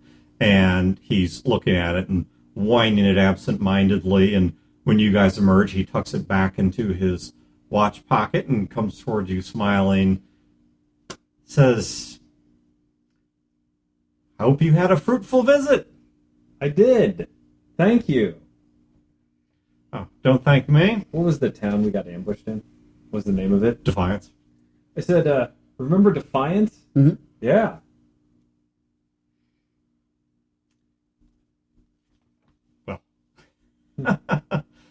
Gentlemen, let's not start off on that foot. I was wondering if I could have a moment of your time. Ah! I knew it. I knew it! Don't give me that look. I knew it. I lean over to Lee, and I whisper, "Is this the son of a bitch that tried to have us killed?" Well, I don't know. I didn't really see the guy because he shot me in the face. You too. At least, our good looks stayed with us. But, yeah, I mean, we don't know who this guy is. And he's not on the agenda. So I I'm sorry. assume... Where are my manners? Yes. He comes over and he extends a hand to you. Ethan Winslow.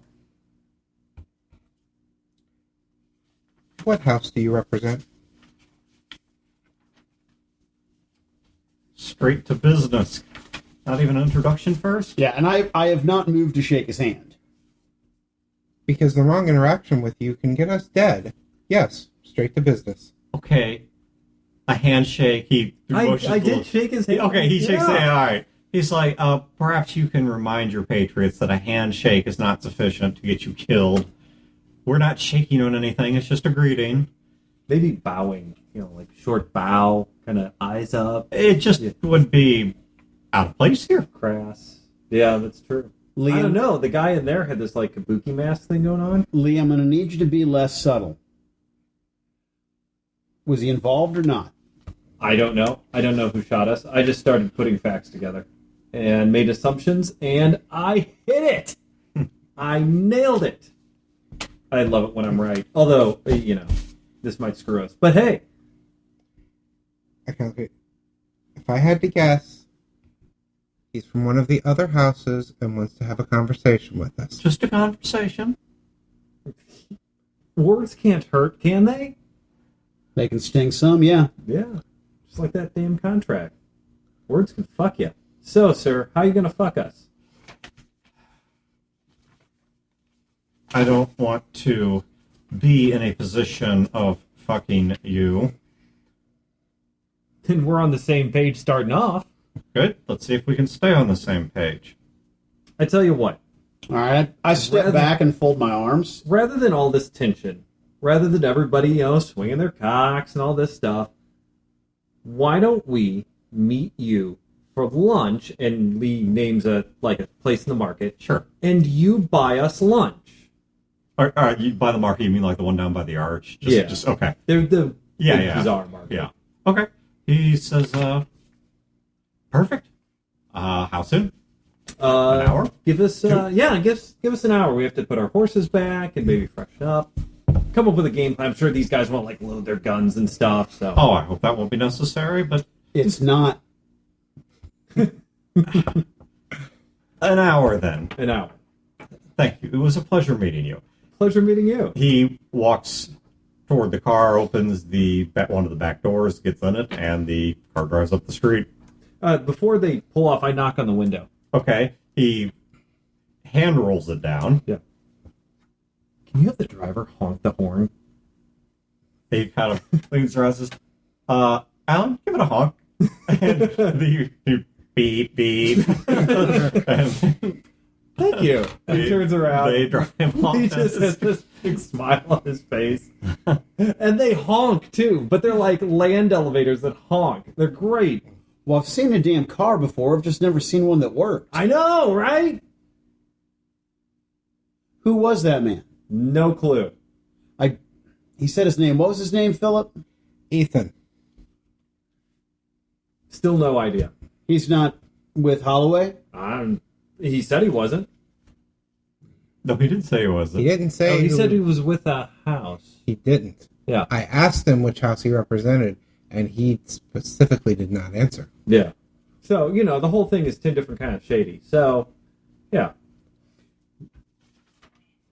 But hey, look at it this way. Free lunch. Dr. Marshall says, look, I'm going to be straight with y'all.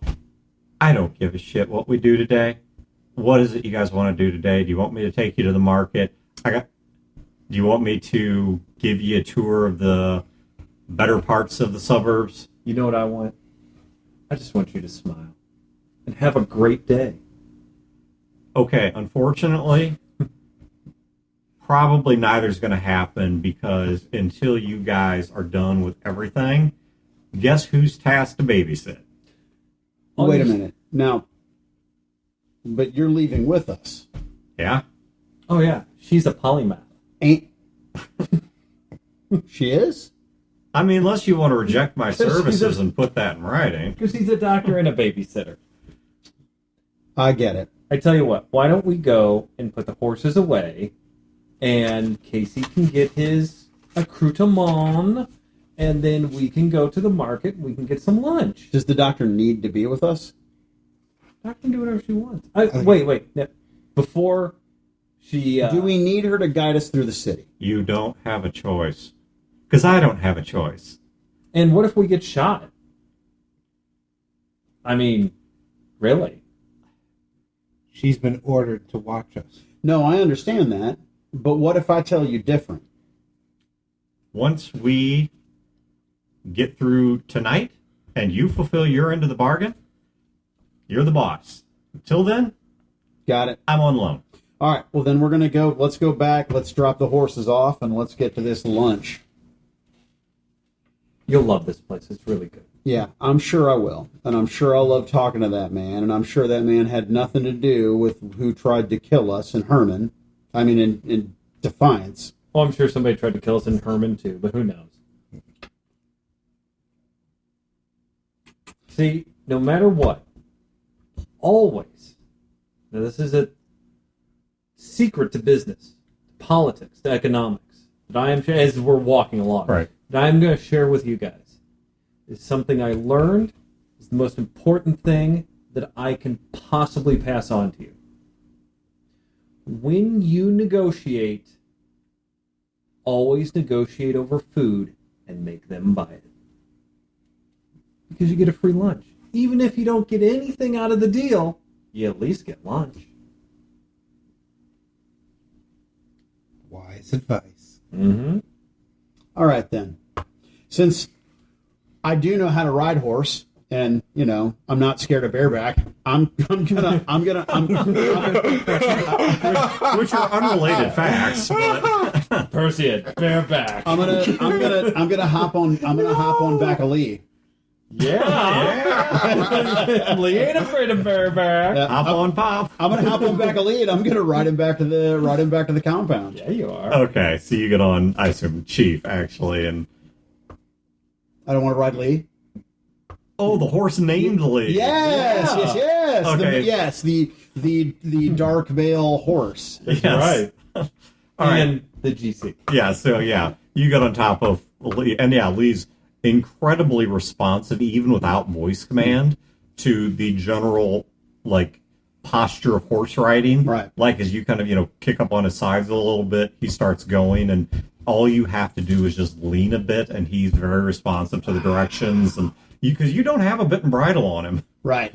And Yeah. So I don't want to tear loose, obviously, but so you are riding him purely by his own social instinct. I look over at Casey. Are you familiar with any, is there a tack shop? Can we get, a saddle or something around here? Oh, down on the riverfront, you can get into that. You can get anything on the riverfront. chlamydia, syphilis. Well, okay, let me ask you this. Do you know of a good leather worker around here? Saddle's good. Well, okay, so if you want something quick, I mean, it'll take me a little bit of time. Might have to dip into the funds a bit, but yeah, we can get that resolved. I call over to Joe. I'm like, hey, Joe, you want a saddle? We should probably get two. The man wants two. You want him quick, good, or cheap? You can pick two. Pops always said there was an iron triangle. I remember that. Fast, good, and cheap. You can only have two. You can never have all three. Of course, Pops was talking about women. Yeah, or possibly a cloud. We don't know. He did call it the iron triangle. But, well, how long are we going to be in town? And I kind of stopped, so I have to. I'll slow the horse down, lead the horse down, so I can stop yelling. Well, how long are we going to be in town? There's two options that I see. One, everything goes good, and we're not run out of town on a rail with people shooting at us, which would give us time to try to sell some of the future wine that we have, the good wine, or we're going to be run out of town on a rail with people shooting at us. Yeah. Let's be optimistic, and let's say good but relatively reasonably priced. He looks over at Casey. I'll see what I can find while you guys are having. Well, do you want me there for lunch? If not, I'll go find them. If you want me there for lunch, I'll see what I can do to run ahead. Nah, why don't you go take care of it? I think if lunch turns bad, it's going to be a bloodbath anyway, so this will actually, All right, so the group's wealth card gets reduced by 1. Wayne, you may add. You have full bit bridle, saddle blankets, also all yoking. of, the creams and stuff for the leather to keep it up, to dry So out, all that sort of stuff. you have full tack. Plus tap. Yeah, just For we'll two just horses. we'll just keep it simple. So yeah, you have full tack. Shoeing, all that, whatever. All right. They actually don't need shoeing. Oh, wow. Did you know that is actually one of the properties of, I believe it's the mule, is their hoses are hard enough they actually don't shoe. And the GCs do not require shoeing. Cool. That's awesome. All right, well, let's get these horses taken care of and, get them sorted, and then let's get to this lunch the kids are all talking about. Okay. You guys go down to the riverfront, right about, I mean, it's easy enough to tell by where the sun is in its arc through the sky. And we see the arch. The arch is still there, right? Yeah, oh yeah. Yeah, you don't probably, nobody really tries to go up it, certainly not in the elevators, but yeah, it is still there and standing. And they do actually, there is stuff in the museum beneath its legs. Right. That is actually still in use. And nobody's up top? Like, they don't use it for anything? No, or at least not that you know of. Sure. The inside of the arch belongs to the overseers. Mm-hmm. So you've never been in there. If they have kept the stairwells in sufficient state, because Rona doesn't know, there are stairs that actually go up the inside of the arch. They're there mostly for maintenance and emergencies in case the elevators break down. And they're rusting. Yes, precisely. Now, you don't know if they've been keeping them up such that it's possible to get up there. But the basic structure of the arch is certainly still there and still standing. But when you guys get down to the riverfront and you're by the arch heading over to, actually did keep the name, you're going to have lunch at, what was his name? I actually did write it down. The old man. Mortimer. That's right, because the confuser because it's Motimar. Yeah. Mortimer Sully. And his old man Mortimer's. The crazy guy with the booze. Yep. Oh, I remember. And when you go down there, He's like, you'll love this place. Yeah. you guys, you see your own boat down there. This flop house and tavern. You see your own boat down there. There's other boats there, but you see your own boat there. And you see your work crew, just doing general maintenance. Somebody's bullshitting around, playing, what's that game where you try and flick stones into a can? Can't think what it's called. But Washers? no, not washers. There's whatever it is. That's, Dragon dice? Sure. They're building magic decks. Everything is newt, but the magic deck warehouse survived. Yes. There's like a robot run that has like this mad AI that just keeps slowly Yeah. incrementing the power levels of the car. Yes. New boosters come out every 6 months. Every 6 months. Yep. Oh, see, Well, I was thinking the it's- game's actually really playable now because no boosters come out. Right. Or they don't make it this far. Yeah, when you build a deck, you're good. You don't ever have to buy more cards. That's the currency. That's the Yes. black lotuses are the currency. And then, anyways, so no, but you guys see your own boat there. You also happen to see Cyrus, who is he's no longer in his he's no longer quite so well dressed. He's in traveling clothes now. It's a fat guy. Yep, and you see Cyrus his Weiss. We should hire him. and you see his rotund form ordering people around and loading up some cargo onto what appears to be a boat of his own. Cool. See, he's a can-do kind of guy. He's not allowed to be hired by the houses, but is he still allowed in St. Louis? I don't know. I was the one who screwed him into his life. That's a true statement.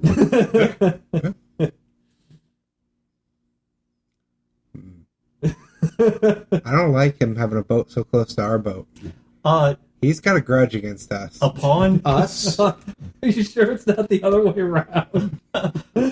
he sees you guys, and upon spotting you guys, he comes plodding toward you. Do I know him?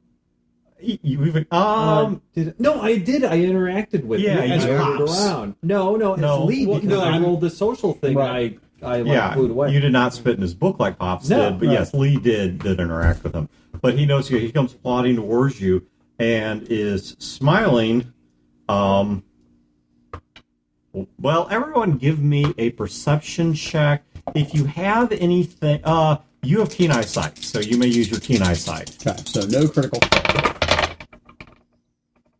Which, after Wayne touching your dice, is Yeah. 17. The whole thing's polluted. They have to be destroyed 15. now. 15. Damn it. I'm Use your perception. 11. Okay, so an 11, a 15. All right. 17. So both of you at least got above an average difficulty. His smile looks genuine. Like it doesn't. It's not like like snaky or yeah. It actually appears a genuine Easily. smile. Chad, you notice something. Wayne, you would see this as well. He has a hastily collected stack of papers tied up with leather strands at 90-degree angles, so one around it horizontally, one around it vertically, to keep it all together, tucked under his left arm. Chad, you recognize the papers because you wrote them. And he comes walking towards you guys, genuine smile on his face, and as he gets close, he extends one of his meaty hands. I take his hand. What's his name again? Cyrus. Cyrus. Good to see you. Things are looking up. Good to see you as well, my friends. I cannot tell you how I was so angry back in Defiance. But Defiance, it's like a lifetime behind me. I came to St. Louis not even sure what I was going to do. Honestly, some part of me was hoping I'd either die on the trip or maybe somebody'd kill me once I got here. But opportunity has presented itself. I have a boat of my own. I'm going to be a merchant. I have people that work for me that respect me. I'm going to go out into the world and do exactly what you guys are doing now. We're going to see each other. I'm going to wave at you. And, I was angry. I was so mad. I was so angry. But now that I've had a Whenever he chance... says angry, Lee kind of points at Philip. But now that I've had a chance to see what it's like to actually have people listen to me and pay attention to me and to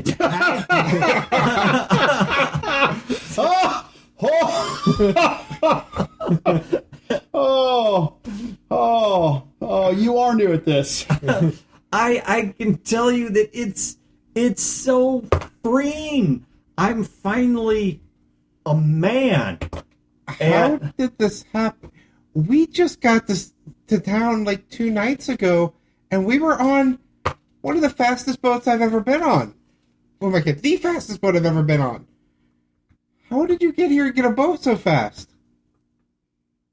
Risk taking. That's something that you guys, I think, are going to need to learn about to stay as successful as I'm going to be. That's right. The higher the risk, the greater the reward. I keep telling you that, Philip, but you don't listen. You just want to make the safe bets. And that was my The sarcasm is dripping off. that his was face. my problem for so long as I played it safe. I just ran around keeping this book for that wretched bitch, and now look at me. I'm a man of the world, You certainly are. ready to have my adventures. Well, best of luck to you guys. Well, And I make- hope on the open river we can be friends and comrades and not competitors. And he holds his hand out. He shakes and says, I hope we can be both. And he turns and marches back toward his boat. We might have to kill him. Okay. That don't add up. We were on a powered boat, and we just got to town, and I've only been here for 2 days, and he has a boat already? Sure, it adds up. And he got here? Sure. Because Holloway gave him that boat. And got him here? Yeah. Well, just... how did he just refer to the Duchess? He's not a dumb man. I mean, he's a weak man, but he's not a dumb man. Yeah. I was over at Lee. You said that that's something that if somebody is banished from the houses, that none of them work with them. They're Would not. they do it under the table? They don't work for them. I mean, he's a private man, owns a private boat, buying and selling goods. Hell, he might not even be the one buying and selling. He might have a proxy that buys and sells for him. Might have a childhood friend that travels with him on the boat and does those things. My point is this, is that you're right. That all happened too fast. Somebody set him up with all of this Well, for a reason. I think it's too much of a coincidence to think that he's not being propped up by Holloway.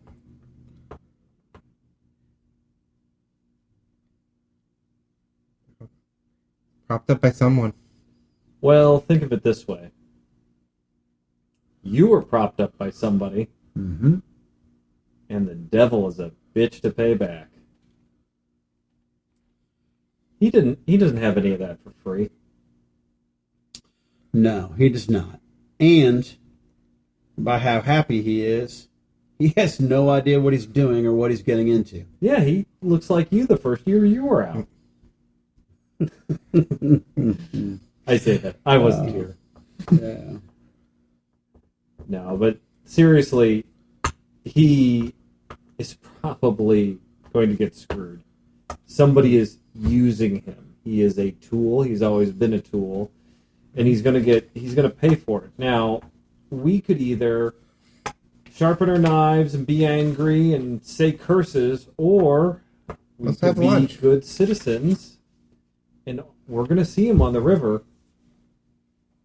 Maybe we should keep an eye out for him. No, mean- you're right. Help him out. Competition is good. If he's hustling more than we are, means we got to hustle more. Competition is good. That's not competition. That man don't know a boat. He doesn't know the river. That guy's going to get himself hurt and get his crew hurt and get that boat sunk. Which is why we should keep an eye. Which means somebody else is on that boat doing the heavy lifting, if you get my meaning. Yep. Let's get some lunch. Okay. You guys walk down closer to the riverfront. You're already pretty close. You walk a little bit closer. And you make your way to Old Man Mortimer's, which is a combination. I love this place. I'm going to walk right up to the... Is the old man still there? Oh, yeah. In fact, as soon as you walk up to the door, he looks up from behind the counter, squints at you, and beelines straight towards you. You also do still see his bouncer, Bull. His real name is Steve Harris, if you're curious. Bull. Still Bull Shannon. And Wow. still he's leaning up against a wall, and the old man comes up to you, and as he's sort of hobble walking, takes off his left shoe, which is raggedy and stinking, and shoves it into your chest and says, "It is about damn time you showed up. I've been waiting for a cobbler to come by for I don't know how long. I'm going to lean into him and say, The heel's loose again. Nail it better this time." "Sir, you have me confused. I killed Larry." Holy shit. Steve, it's the man that killed Larry. Steve just rolls his eyes and says, he just shrugs, and you see that moment on his face where it's like, invent story, story invented. And Larry fucked your wife? And he turns around and says, "Good for you, then. The son of a bitch had it coming. 5 years ago, this very spot. I owe you a bottle, then. So why don't you get that shoe fixed, and I'll find you a bottle of something nice." Right. Fix that shoe, boy. I go and sit down. Oh, is that guy here? Oh, he is here. Yeah, he's here sitting at a table. He has a fairly large, like family-style table that there is no one but him sitting at, despite every other table here being fairly full. I sit down at the table. I'm gonna go and toss that guy's shoe behind what poor excuse he has for a bar, and I'm gonna go sit down at the table too. Okay. So you guys sit down, and the old man comes over, and he puts down a bottle of like apple corn mash. It's actually pretty good. If you ever had apple moonshine, it's actually really good. Puts down a bottle of apple moonshine in front of you, and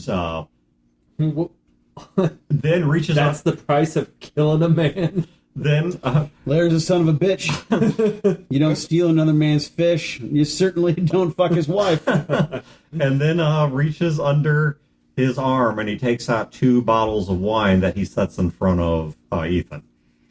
And Ethan takes them and he blows the dust off of them, turns them over in his hand a few times. Best vintage. I actually had... What is Mortimer's last name? Sunbitch, yes. I just have old man Mortimer's flop house. No, Mortimer does Sully. That's close. It takes a small amount of money to get Mr. Sully to hold something for you, but it takes a significant act of every social resource a man has access to get him to remember it. I can understand that. I actually had him store this vintage for another meeting that was about 2.5 years ago, and it apparently was recently found when someone was cleaning out one of his storage boxes, and so I simply reclaimed it and thought it would be appropriate for this meeting. Is this a momentous meeting? Well, that's what I'm hoping to find out, but I'm sure it can be.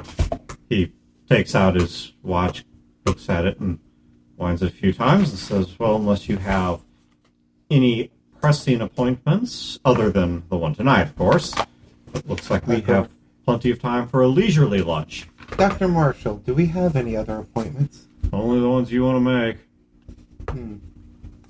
And when we get back, will you be sharing our appointments? No. I know what you're wondering. The answer is no. I don't care. In fact, quite frankly, at the moment, Why don't you just sit at the bar and drink scotch? That's what I'm going to do.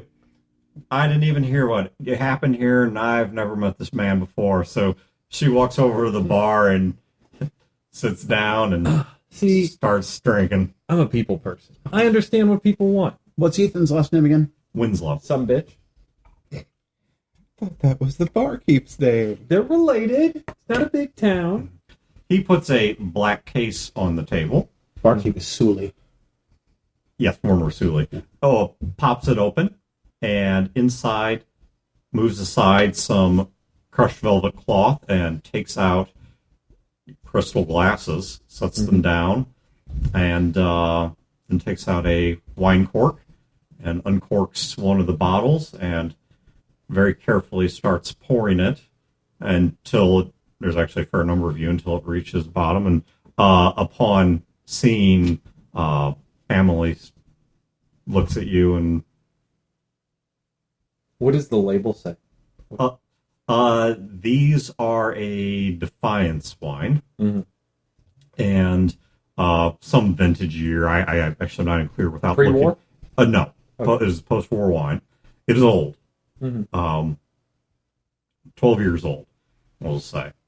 And he pops the cork on the other one and until all the glasses are set, and then puts them out and says, and he looks at his watch again and says, "Well, let them breathe. I'll let you know when it's time." Well, shall we order some food? Yes, they are making an outstanding, thick, white-based pork stew and serving it out of a bread bowl. Mm. It is delicious. I don't come down here often, but when I do, I am always sure to time it such that it is on the days that Mr. Sully or one of his assistants is making this particular family recipe of theirs. I worked near here and came here often. I envy that aspect of your life, if I may be so bold. I do not, but I do envy that part of it. Well, that aspect, That I would aspect. not be so presumptuous as to say I envy your life.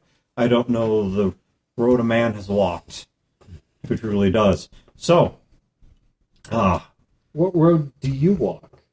To put it subtly and with Right. a little grace. down to business. No, not business so much. Who are you? Oh, I suppose you could call me a caretaker, father of sorts. My friends just call me Ethan. To your more specific point, I am the administrator of House Holloway. And we may have... When he says administrator, what does that mean? Like, where does The that houses come from? each have, they're allowed to select their own form of governance. The way that he said it, it strikes you as a humble way of saying he's the top dog. Yep.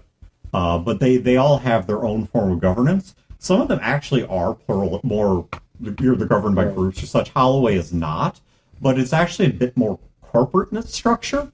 So Would I know that this... Can I make a roll to understand, like, is this guy the top dog? Is this... Sure, you have. Well, yeah. Give me. You can use your one for the law. Yep. Yeah. So you. that's 3? 3. Pick the best 2, and then add it to intelligence.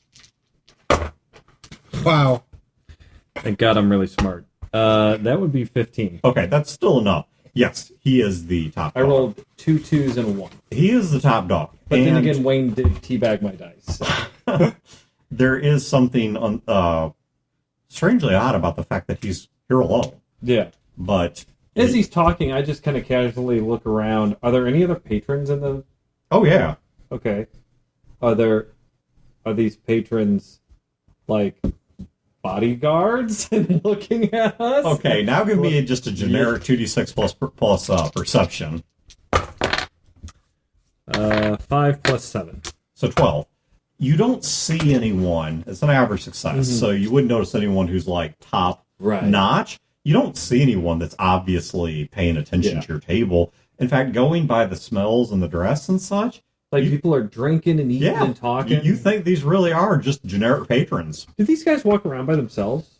Not typically. Okay. I as he's talking, and as soon as he says, it's like, oh, hey, I'm the administrator, I kind of like kick Joe's leg under the table, but I don't look at him. Okay. And then I kind of like, as I sweep over, I look at Phil and I kind of raise my eyebrow.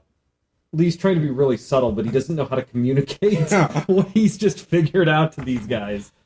Mistakes have been made, but we share a goal. I lean in like I didn't hear him, but I use the side of my face that is still scarred up from the dead man's gun, and I'm like, I'm sorry, what happened?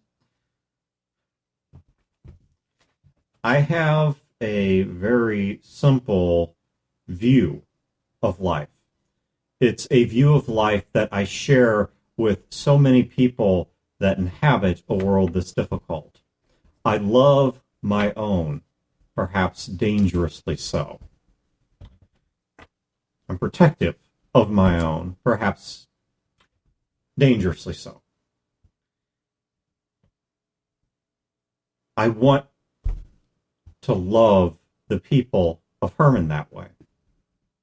I want them to be a part of something that understands their needs and what they do.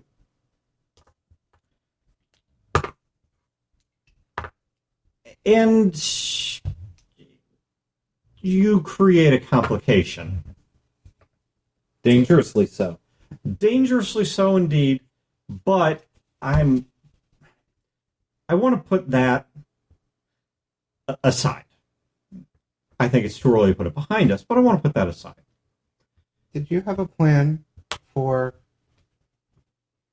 the immediate for Herman, with all the wine dumped out, how the town was going to survive?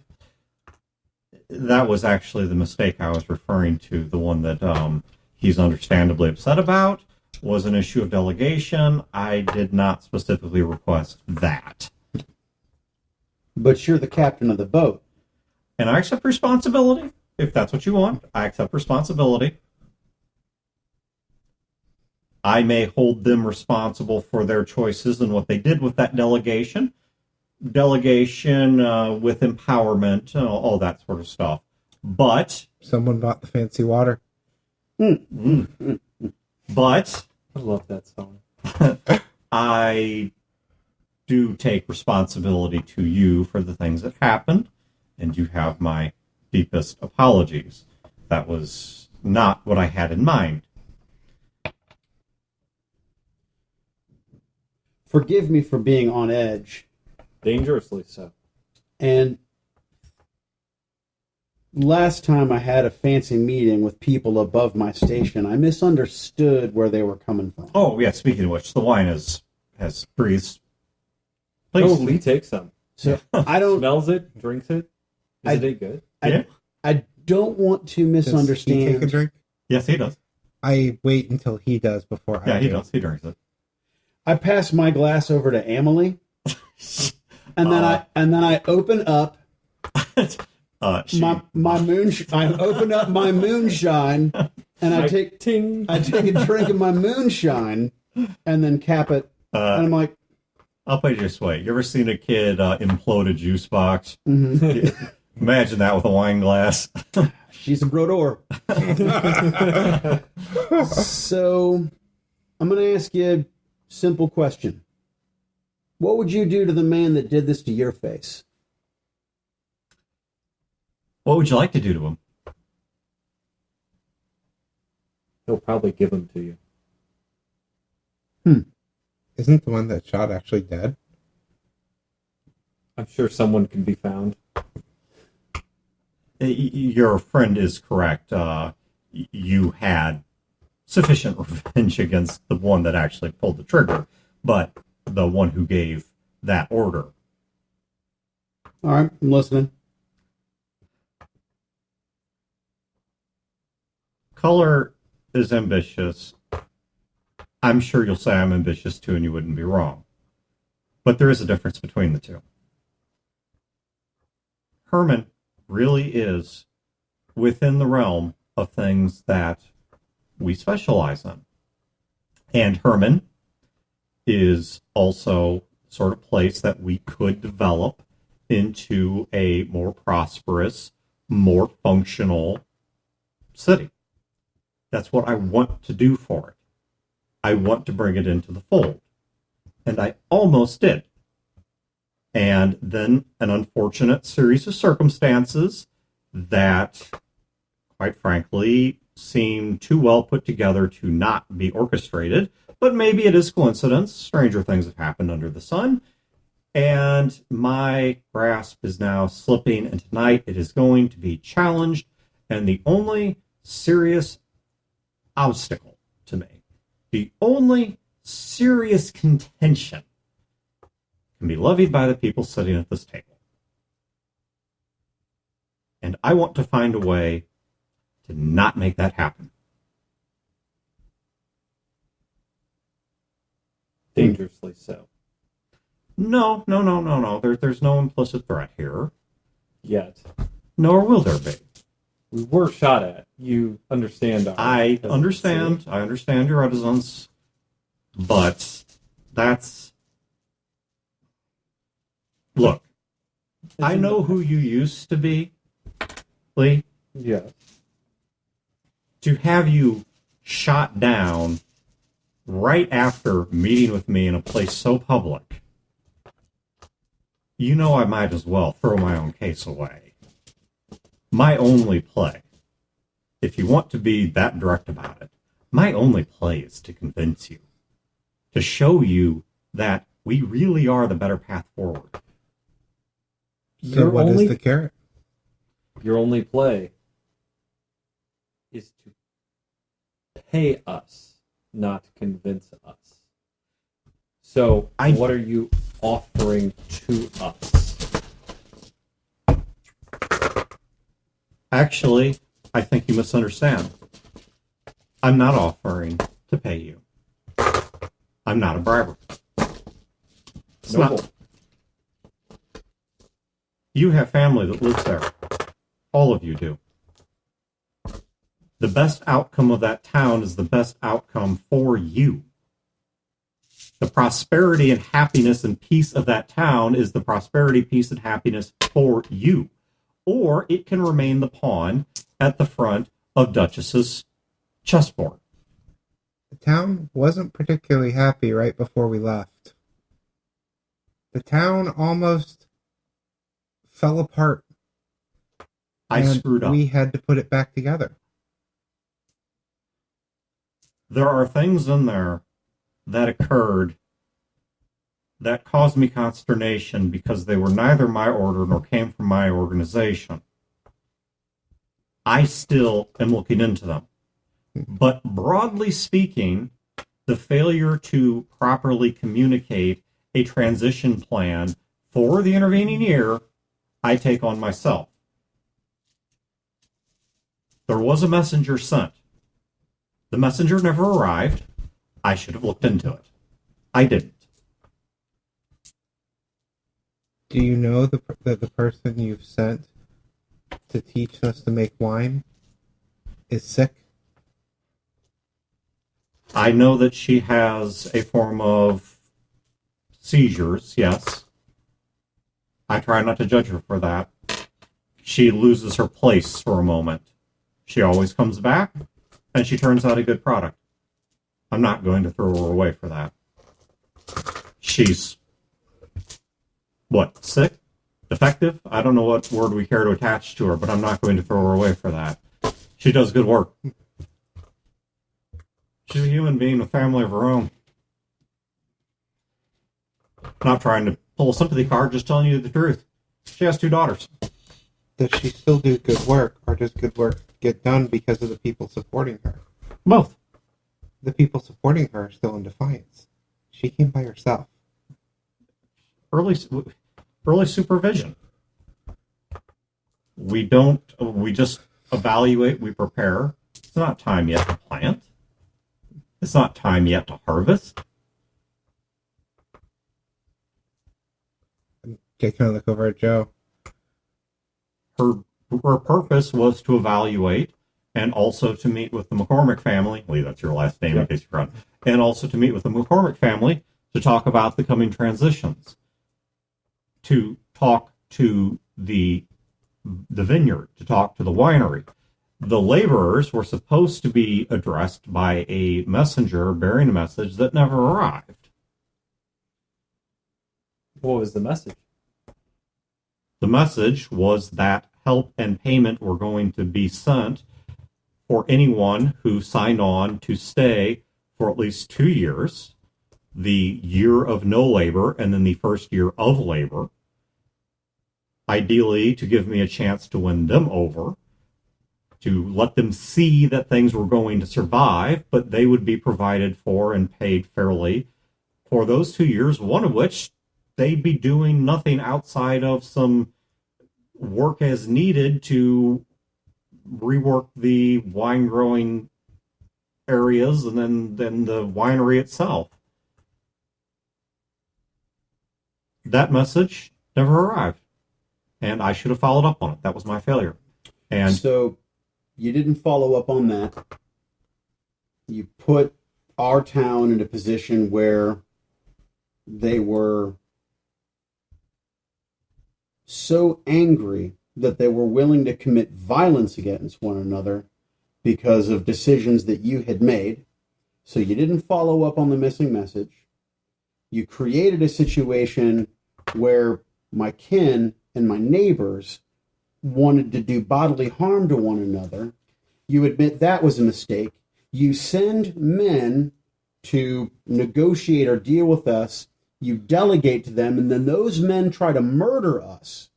And yet Herman is in better hands with your decision-making capability and your command than it is under house colors. That's what I'm hearing. Captain Kreider, I'm going to tell you something that you will never hear come out of the mouth of Duchess. I'm imperfect. I make mistakes. I'm not always in control. I don't have perfect control of everything that occurs. It's a dangerous world out there, but I have a feeling that messenger not arriving Well, it was no not accident. an accident. No, of course not. And who wouldn't want that messenger to arrive?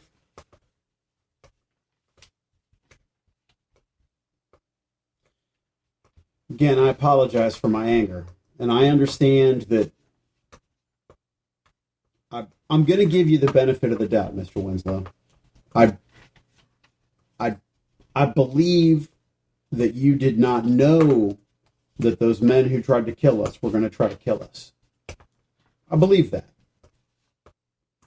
But I also believe that it was your responsibility to send the right people to do the job, and you didn't do that. And from where I'm sitting, you keep making mistake after mistake after mistake, and yet you want to convince us that you're the right people to run the town that is so important and valuable to you. What I do not believe is that the lives of my friends or my family or their families mean any more to you than they do to the Duchess. Then I will leave you with the wine and a parting. Something to think about. I hope you will at least. You've sat across from Duchess. You've looked her in the face. You've looked her in the eyes. I just want you to think about something today. You may see a competent person. You may see a brilliant person. But do you see a good person? And there's an inescapable reality, which is Herman is now the piece in play. It is the piece being moved. It is the territory that is a proxy for a much larger power struggle. There is no changing that. Ask yourself if you want someone like Duchess to be using it as her buffer state, or you want someone like me, mistakes that I make included, to be bringing it into the fold right alongside multiple other towns that are running peaceably, healthily, and profitably for the people that live there. When you were in Defiance, I understand you had a negative experience, to say the least. But when you looked around the town of Defiance, did you see disorder, chaos, decay? Did you see people enslaved, uncertain? If you are going to give me the blame for my mistakes, I accept that. But I will only accept it if you also give me the credit for my successes. Enjoy the wine. Good day to you, and I hope you will keep my words in mind tonight when you decide what you are going to say at the trial. And he stands up and gives a polite nod and excuses himself out the door. I stand up as well, because it's the polite thing to do, and I'll extend my hand. He looks you in the eye, Okay. shakes it. And then, Emily tries to stand up and falls. She is now somewhere below the table laughing. You have no idea even about what. But she's under the table laughing. all right, sit back down and try to, pick her up by the, back of her shirt, scruff of her neck, back of her Sailors. jacket, pick her up and put her back in her seat. I look over at Lee. That was not at all what I was expecting. Did you know if I screamed right, this whole place would go nuts right now? Okay, I'm not laughing in character. Holy shit, that's funny. That's what she says. And she just goes face first onto the table, slamming it with her hand and laughing. Oh my god, she's awesome. Oh, Well, you have a choice. Either sober her up or get her to drink more. yeah. That did not at all go like I expected it to. What'd you expect? I expected an offer. He could offer us the sun, moon, and stars, and we couldn't take it. I expected a threat. He could threaten us all we want. We couldn't budge. Doesn't matter what we can or can't do. That's what I was expecting him to do. And he could be the nicest man on the face of the planet and have nothing but warmth and goodness in his heart.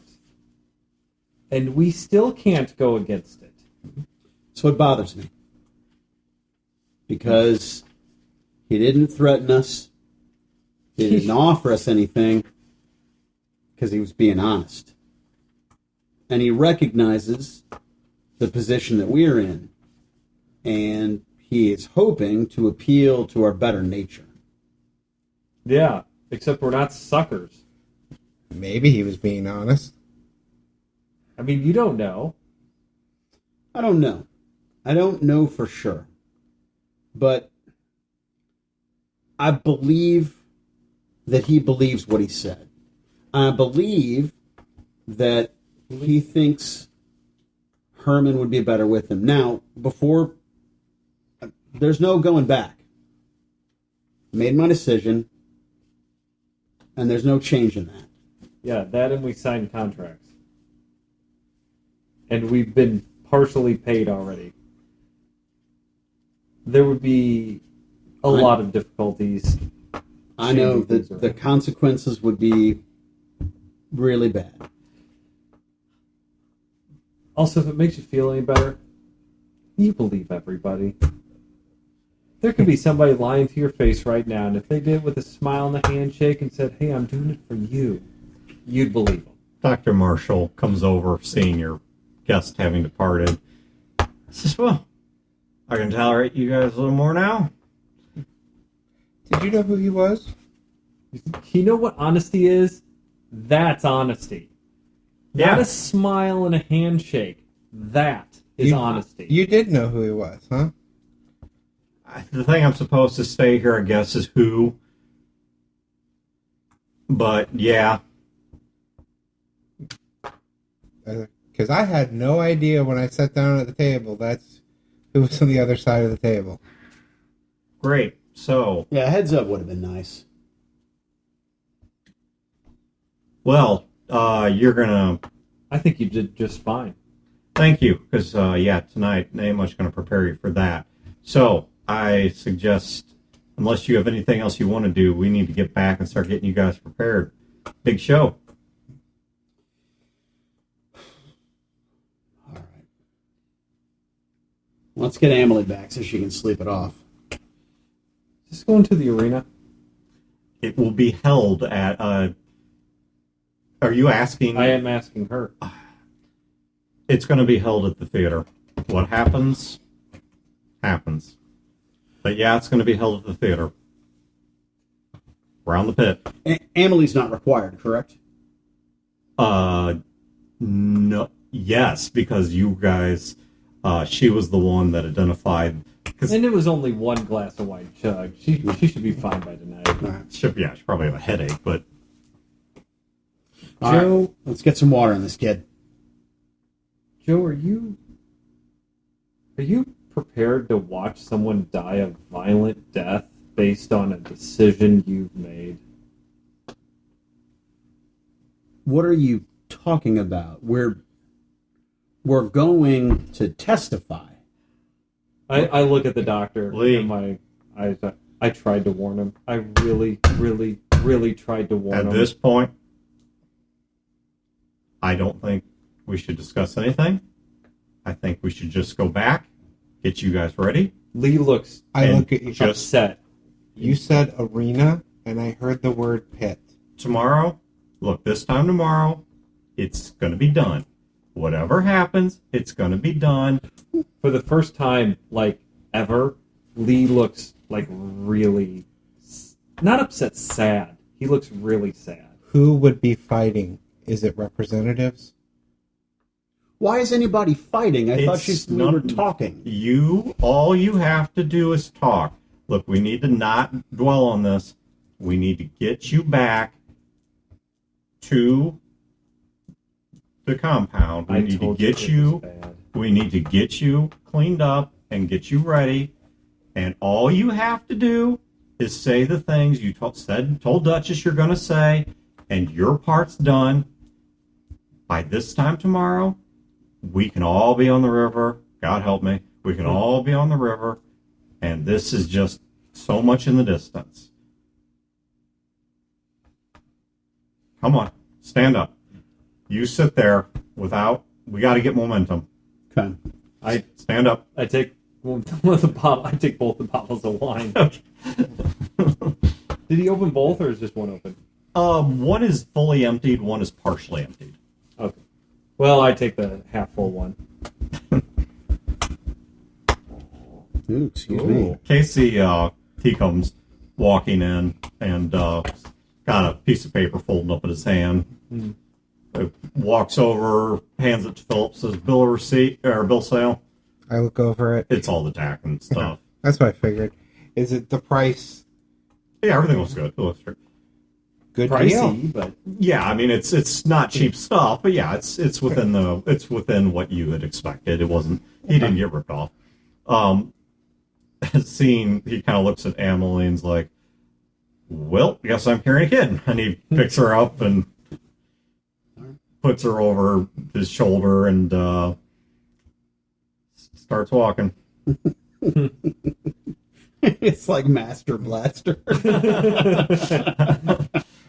Is he walking, like, as we walk back, is he in the front of the crowd?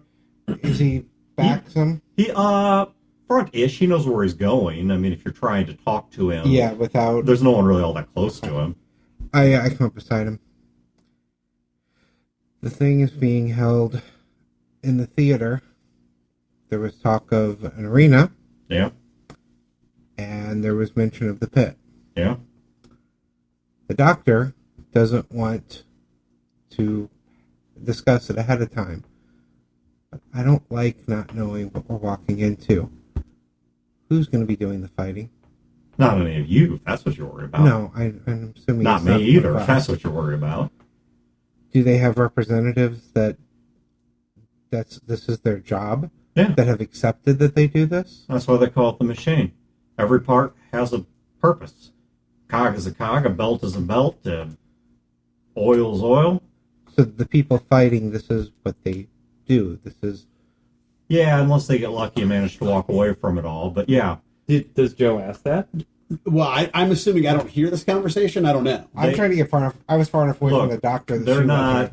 wasn't. They take the job usually for a pretty large payout to the family, and it's a way of getting the family out of poverty, maybe getting a shot at status.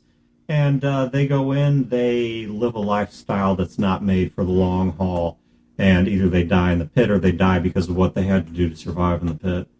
If this is going to be determined by a fight, what's the point in us even talking? Well, it may not be determined by a fight. It's complicated. There's going to be debate, and if there's a clear-cut answer, or the overseer thinks there's a clear-cut answer, then it's settled right then and there. If it goes to a fight, then there's going to be terms set on it, and there may only be certain portions that are even up for the debate. This is pretty black and white, though. It's who gets to run a town. I don't know if they're going to find a shade of gray in that. Maybe they do. Maybe they don't.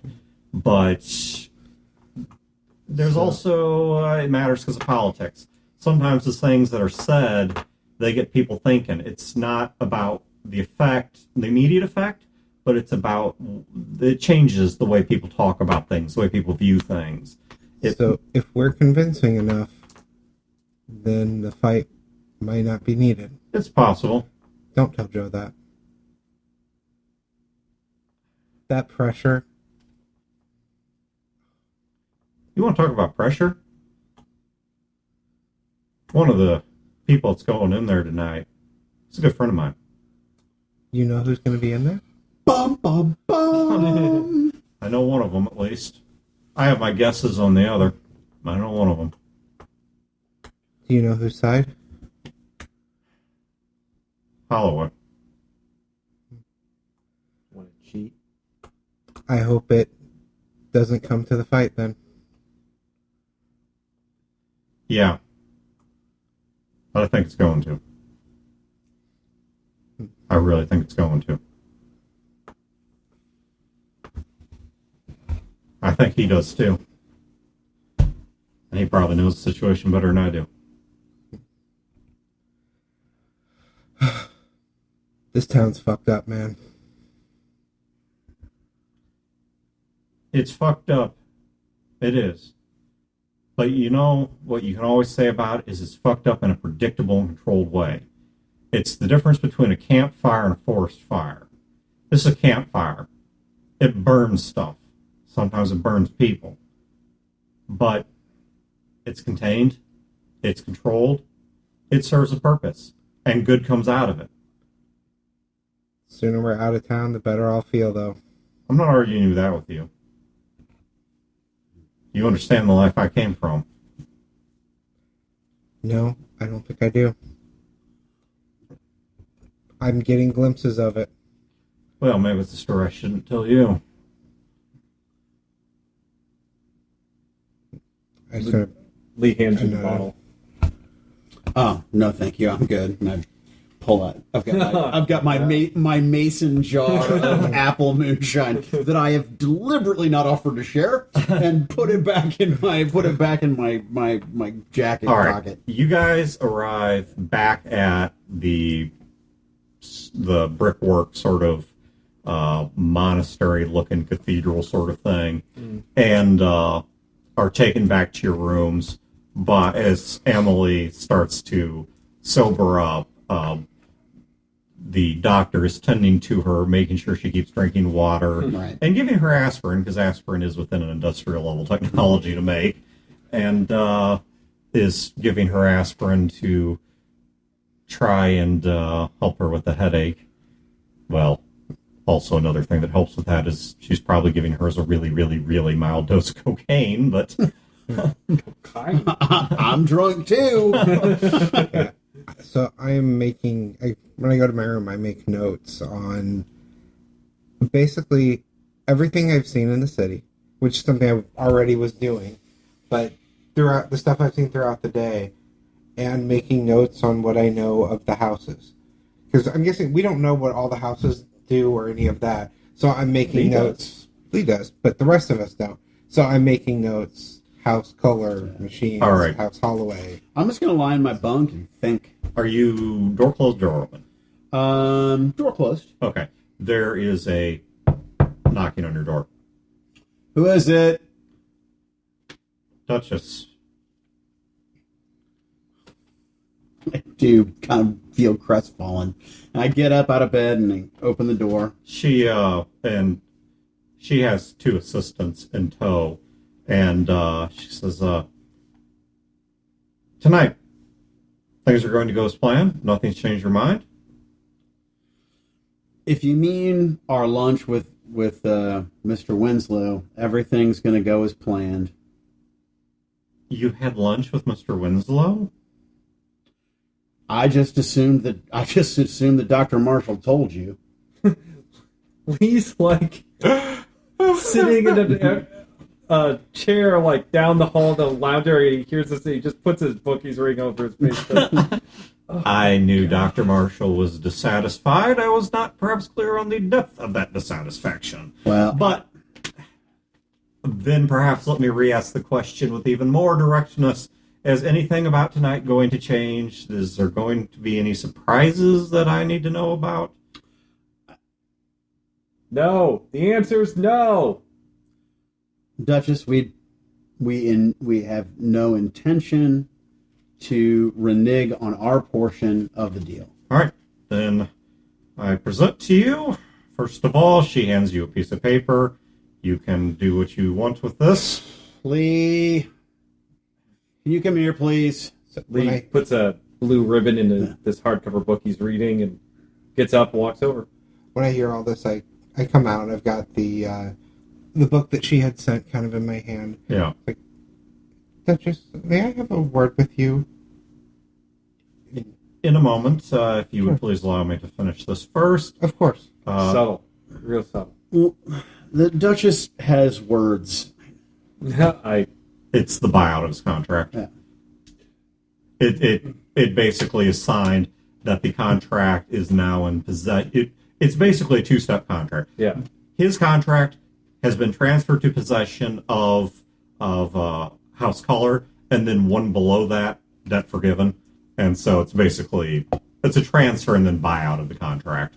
This is Christmas, Easter, New Year's, and a blowjob, all wrapped in one for you. I look at Lee, and then I look back at Duchess, and then I look back at Lee and raise my eyebrows. It's the buyout of your contract. You are a free man. Our families are free. Now, I can't believe this next part. One at a time, please. And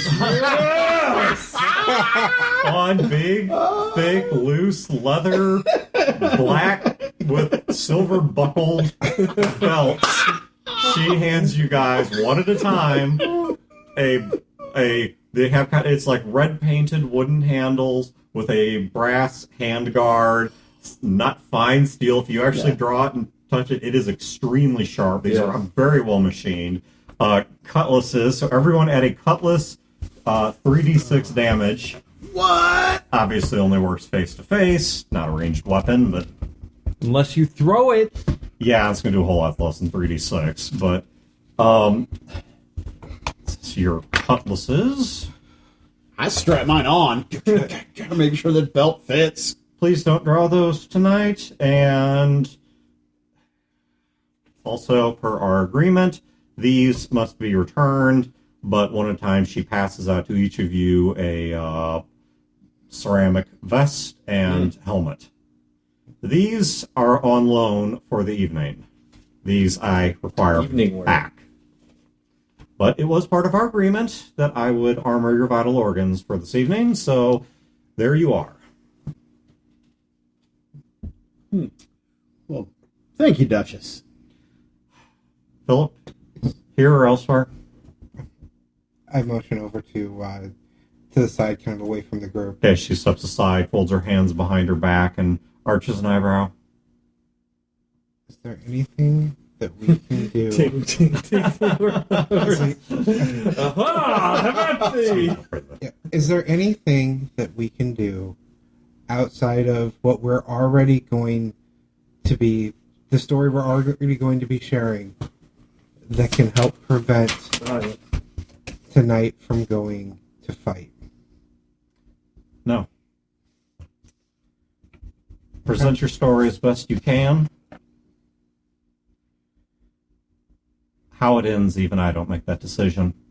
After we present, will we be shown out before any of that occurs? Or will we be there? Not until the entire affair is done. You are material to it. And as a result, because I have made you material to it, as you have agreed, you will be there until it is done. If you want to close your eyes, that's your choice. I'm more worried about Joe. Then you can tell him to close his eyes.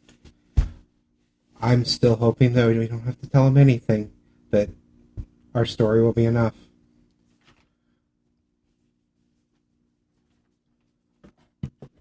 Well, at any rate, I won't keep you. I will be back for you shortly. We depart here at dusk. Motomar got a surprise drawn on the... More of a happy ending. Yeah, a happy ending on the back of his nameplate. I will be back for you in a bit.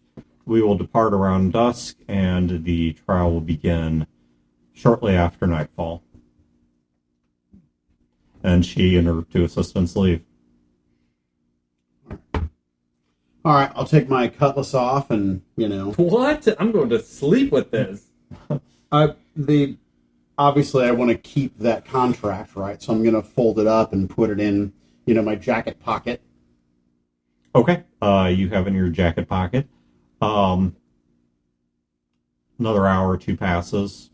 You guys sleep, do whatever it is you want to do. Unless anyone has anything they need to declare, we can just fast forward time. Okay. Yeah. So dusk comes, and when dusk comes, one of the assistants comes back and says the caravan is making ready outside. If you would please join it. All right. I put on my helmet, which is like 2 sizes too big for me, and strap it in. As waiting outside is a carriage that is drawn by... They do not appear to be GCs, but they are very well-bred horses. And Duchess is waiting in it. And while all of you are going, she specifically requests the three of you, so Philip Lee and Joe, so all Emily and Mortimer and Casey are all coming. She has the three of you get in the carriage with her. Let's go over a few basic concepts for tonight. The horses start moving and the carriage starts rolling. First of all, as I said, you are welcome to wear weapons. I would not draw one unless you want things to get incredibly violent and incredibly personal. When you are called upon, just tell the truth without fear. Tell them precisely what we have talked about. And there will be some ceremony, some theatrics. Don't let it intimidate you. It's just theatricality. Should it come to bloodshed, unless you have done something outlandishly stupid, that will not involve any of you. And you will be required to be there through the entirety of the event, after which, whatever the case, whatever the outcome, provided you do so in good intent, you do your best, you do so to the fullness of your ability, all of the ends of my side of the bargain are upheld. The outcome of tonight is not incumbent upon the decision. I wouldn't expect you to control the mind of the overseer. If but we could. Why would it come to bloodshed? Oh, this is a important matter. Why would it not? I tried to prepare him. I really did.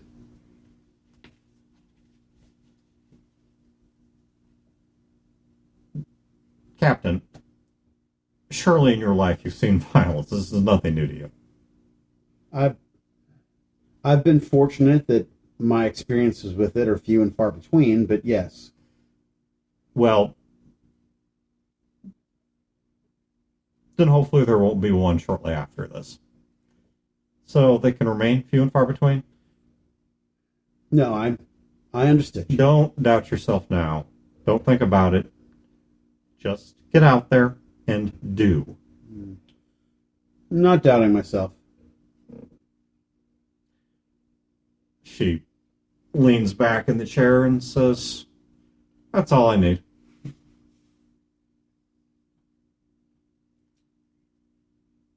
When you guys arrive at what they interchangeably call the amphitheater, the plaza, sometimes just the theater, it's a raised area built in broad tiers of brickwork, dotted around which are metal sculptures that have been brought here from various parts of the city. If you knew the history of the city better, you'd probably recognize some of them, but dotted around it.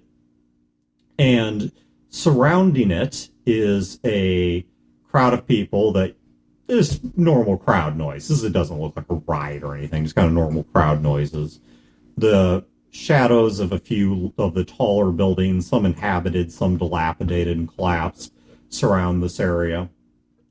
In the middle of it is a deeper area, an area that's been dug out, and you can see doors leading in and out of it.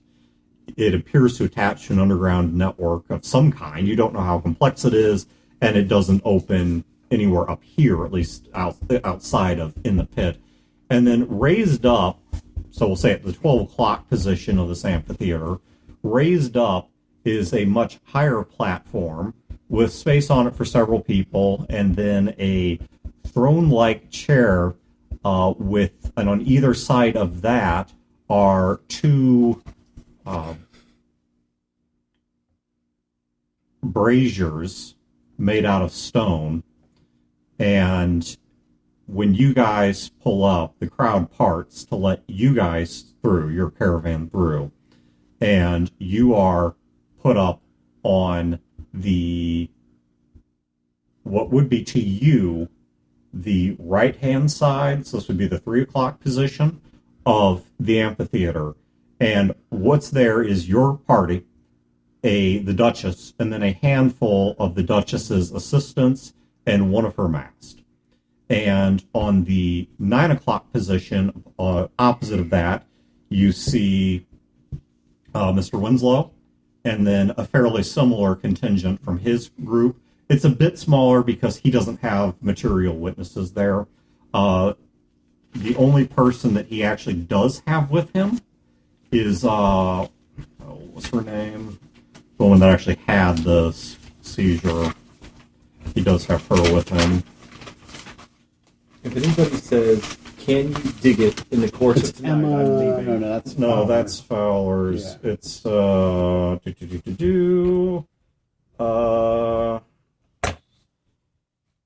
Emma Fowler was the main character. no, yeah, it's Emma Fowler. Yeah. Erica Poole is Barnes' estate That's where I manager. was confused. Emma Fowler was okay, so Emma's there with him, and So, Lee, is this where Casey killed for your freedom?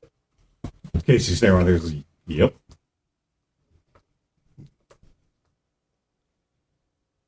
And someone died. So Casey and I could be free. And someone is probably going to die tonight so that us and our families can be free. So you need to remember that. This is why we're doing this. If someone is going to die, it is so that you can be free, so your parents can be free, so my parents can be free. We bought this. Off in the distance, you guys hear this very loud drum.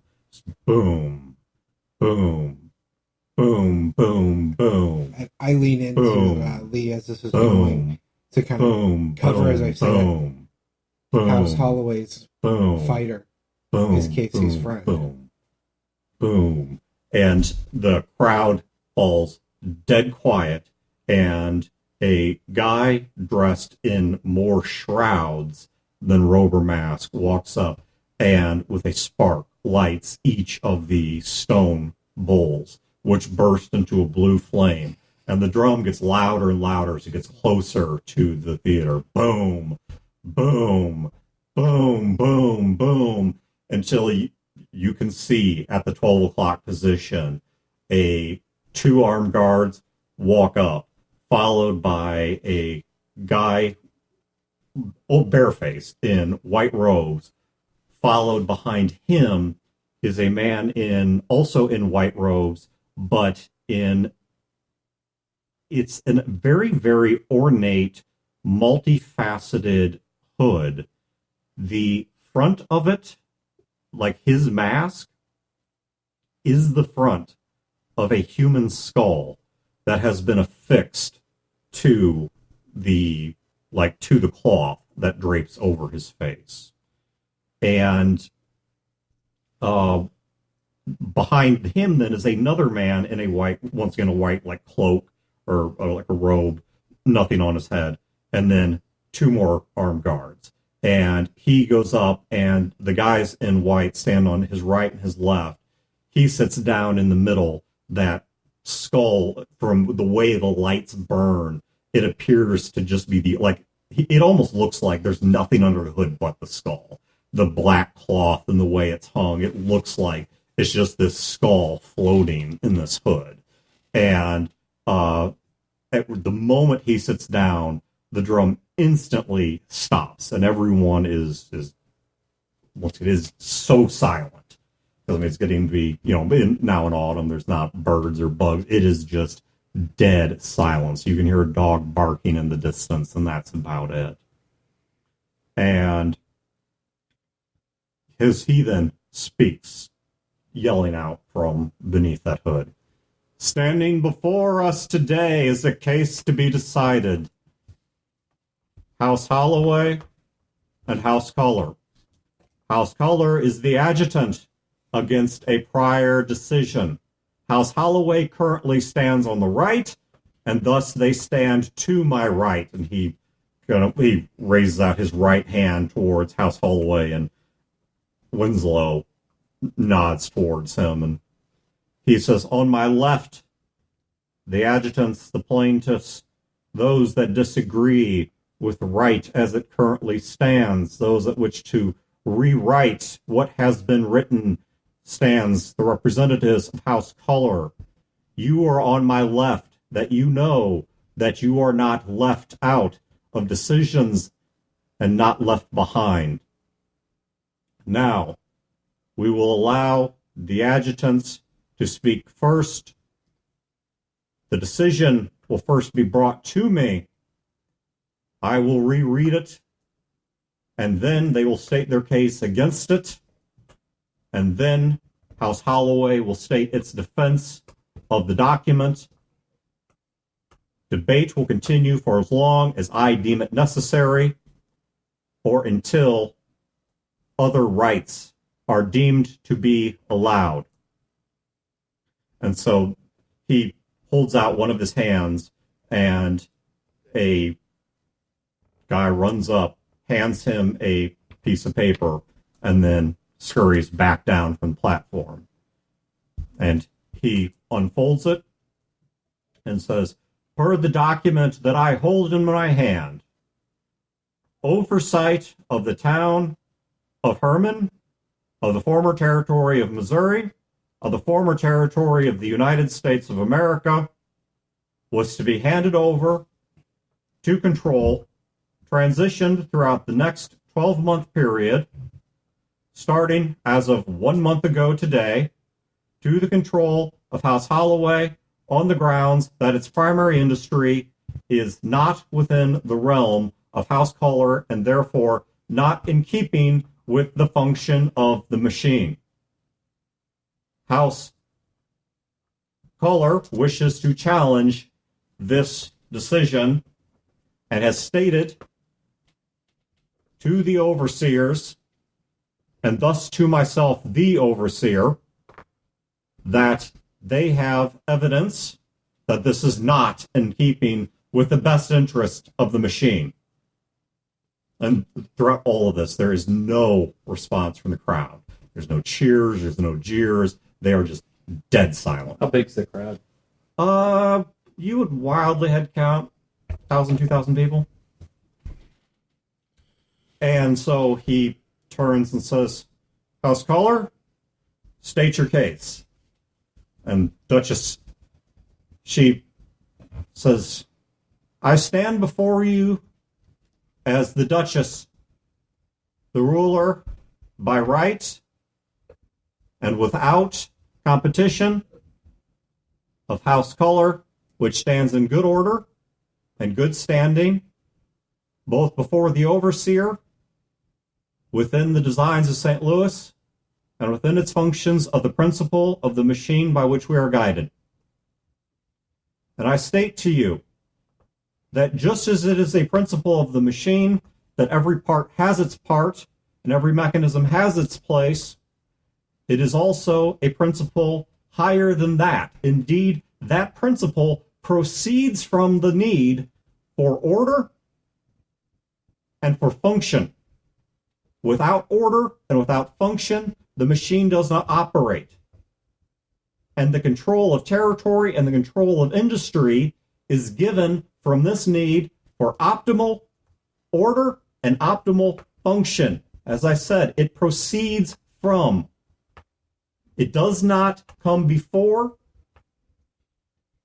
but rather the desire to consolidate industry comes from the need for order, and House Holloway has demonstrated in multiple ways, upon multiple occasions now, that the tradition of House Color managing the town of Herman, as stated by the overseer, is most orderly and best done with his traditional caretakers who have not disrupted the order of things, nor sought any other control over that industry, nor sought to dispose of the other rightful territories of House Holloway, and thus have not upset the order upon which the machine functions. And I have witnesses from the town of Herman, Missouri, here tonight to speak on that subject. And she steps back and she outstretches her arms towards the group of you. And the overseer says, I recognize them. Step forward, state who you are, testify where you are from, and then tell me what you know. All right, I stand up. Who stands before us? My name is James Owen Kreider, captain of Miss Lily's Vine from Herman, Missouri. One of the guys to the side of the overseers fiercely scribbling, taking notes as you speak. Okay, go on. Yep. And well, what the Duchess says is true. The town ran smoothly. There were... Well, would anyone contest that this man is indeed from Herman, Missouri? That he is? Yeah, would anyone contest he's from Herman? And nobody says anything. Says, your companions there with you, would you point to which of them are from Herman, Missouri? I'll point to Lee and to Philip and to Emily and to Casey. Casey's not from... But he lives there now, right? So does that matter? Well, then Emily. Okay, you point to Emily. He says, would anyone contest that these individuals are from Herman, Missouri? Winslow says, Overseer, I would like to enter into the record that though I do not contest their point of origin nor their current residence, that the individual over there by the name of Lee McCormick was in fact masked by House Color, and this may affect his judgment on the matter. The overseer says, that has been noted. There may be sway involved. We will come to that should it show relevant. Is anyone else that has been identified as being from Herman a former portion of House Color? Everyone remains quiet. Very well then. James Owen Kreider, continue your testimony. Well,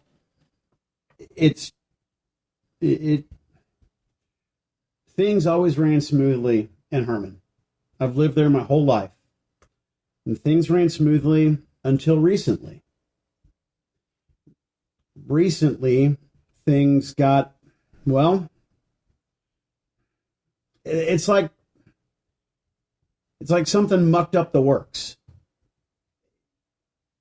There was gossip, rumors, people whispering to one another that things in town were changing, and attitudes just became ugly, uncomfortable, suspicious.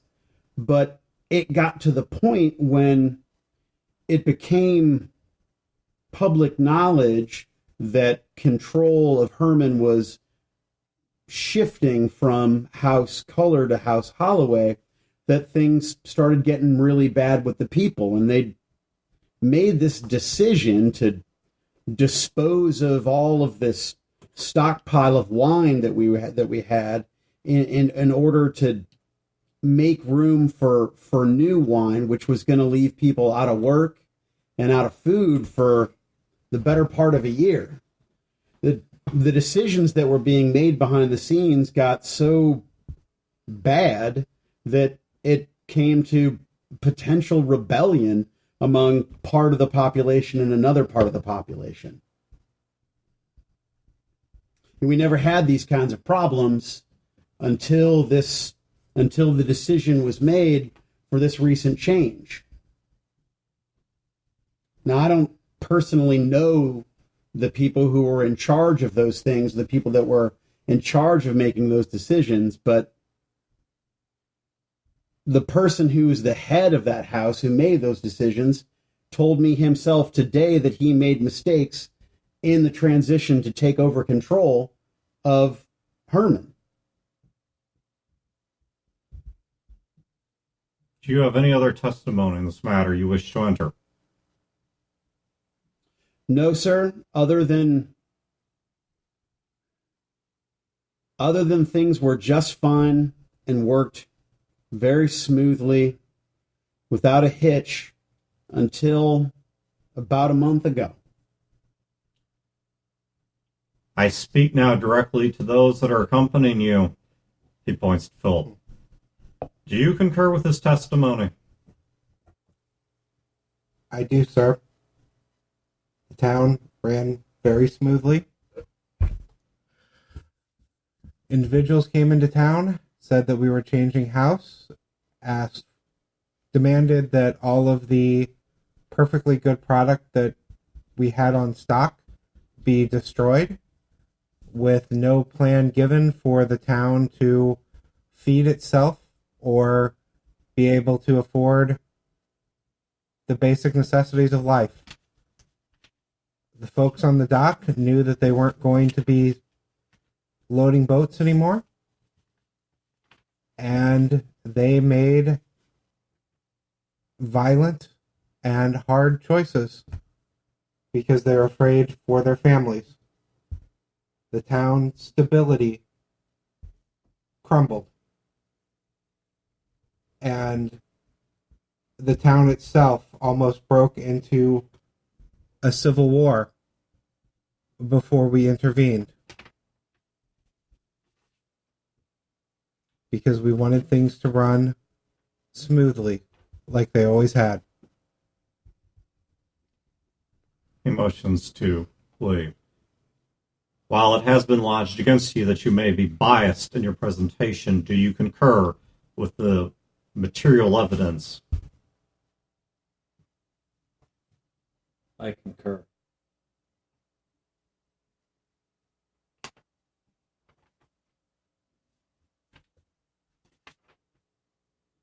Does House Caller have anything else they wish to add to their description of the events? Does he ask Emily?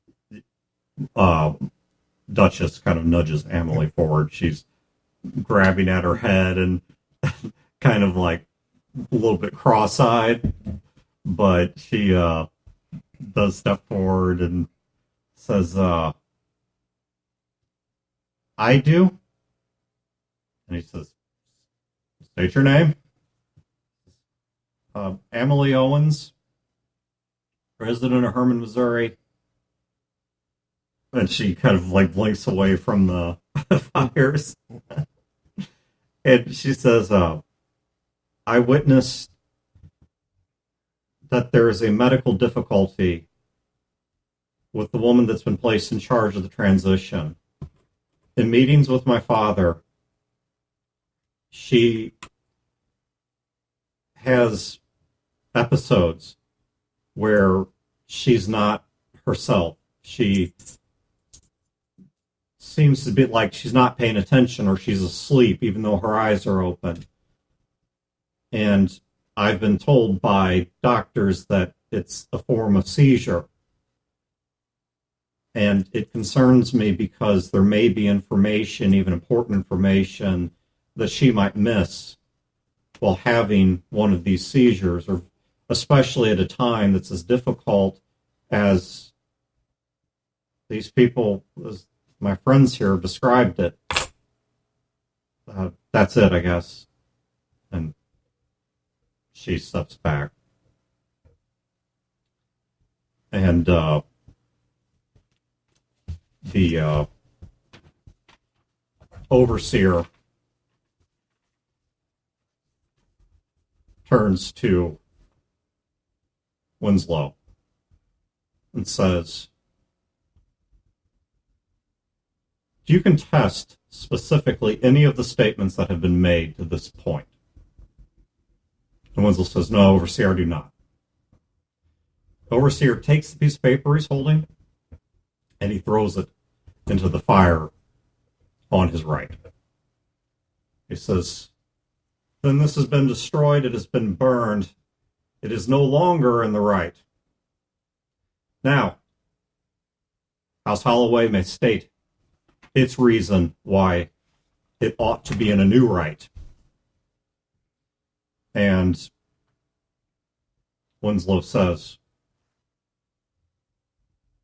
we have shown our ability to conduct in peace and in harmony all of the towns that are under House Holloway's control. We have been productive members of the St. Louis community for as long as we have existed. There has been no rebellion, no unrest, no difficulty, no interruption of production unrelated to weather at any point in the decades for as long as I have served that house. What they say is correct. There were incidents in Hermann, Missouri. There was a problem with the transition of control of the town. I sent a messenger to allay those fears, to go out ahead of that news, to offer money, to offer succor, to offer reassurance to the individuals that would have been affected by this. And that message, for reasons that were previously unclear to me, never arrived. But tonight, Overseer, those reasons have been made clear to me, and I wish to provide them to you. And he produces an envelope, which he hands to one of the Overseer's aides, who runs it up the platform, and hands it to him. And he looks at the envelope, draws a piece of paper out of it, turns it over his hands a few times, looks at it, and says, what has been presented to me is a notice, a contract that was placed on the life of a messenger to be found along a relevant route at the time in question. It appears to bear the seal of House Color. Now, why would you put your seal on something like And it has been noted and notarized for delivery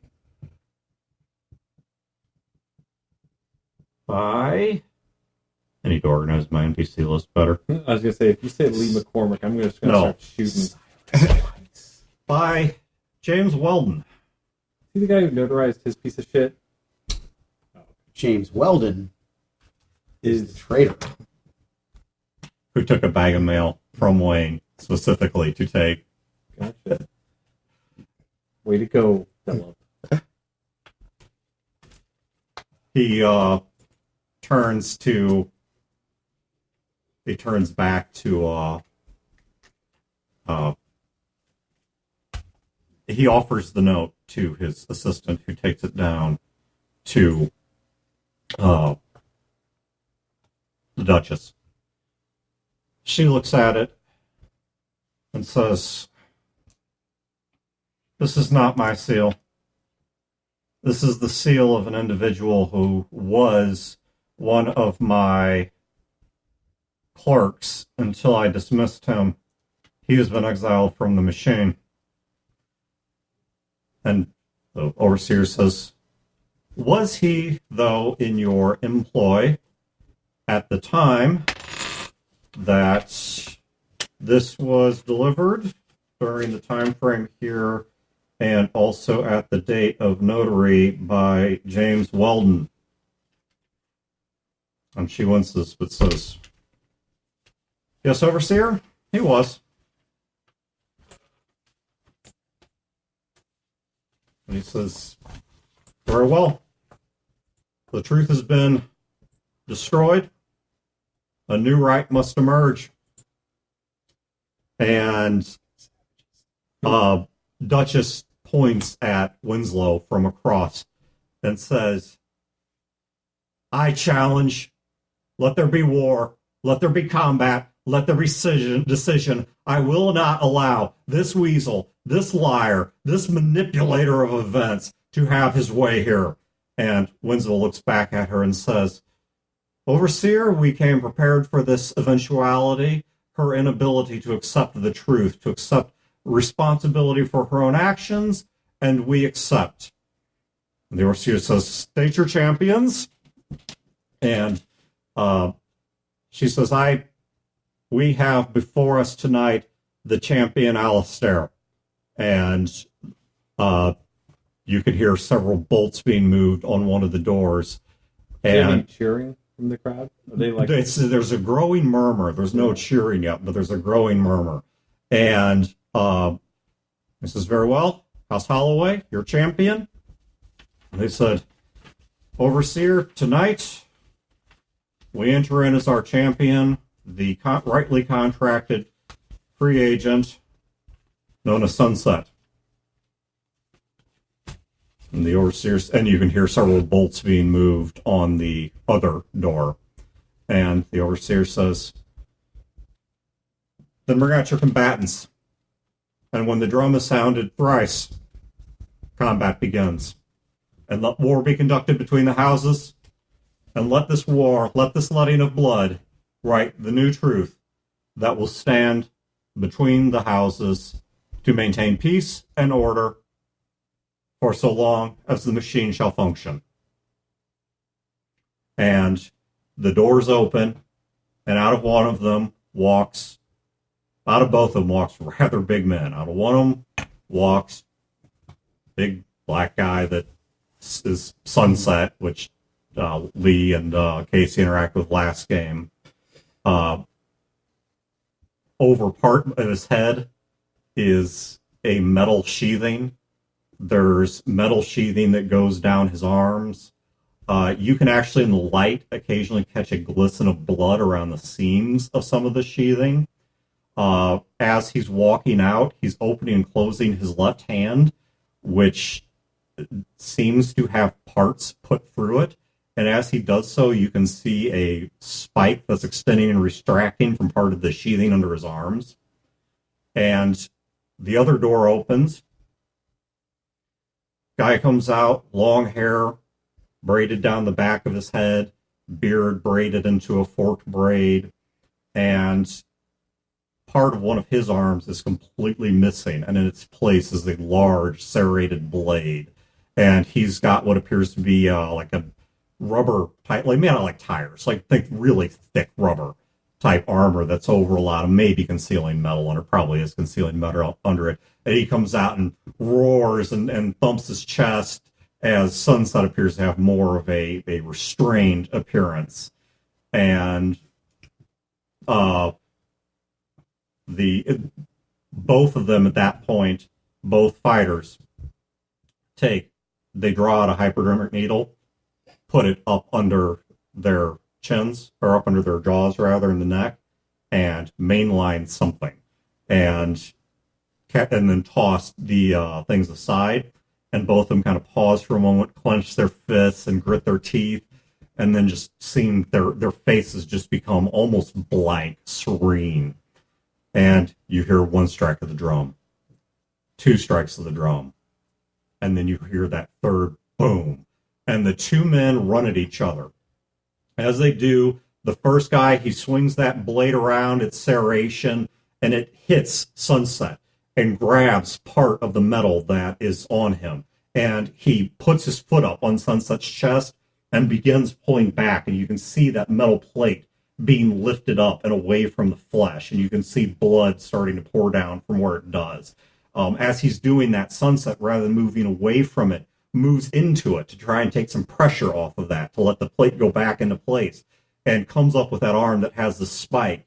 And his first shot of it misses, but with the second shot, the blade actually launches from his arm and penetrates through the gut of the guy in front of him, just right in a small spacing in the armor that he's wearing. And Sunset then comes up and he grabs him by the neck with one hand, and his other hand holding the serrated blade, trying to keep it in place so it doesn't pull that plate free. The Alistair, the guy he's fighting, comes around with his free hand and starts to pull up the metal plating on Sunset's face. And with each pull, when it doesn't come free, he just rams his hand forward, palm punching Sunset in the head. So he just pulls back, and you can see blood coming out, and he punches him in the head. Pulls back, punches him in the head. Sunset reaches forward, grabs the spike that's in this guy's gut, starts twisting it to the side. And then Sunset very suddenly drops to the ground.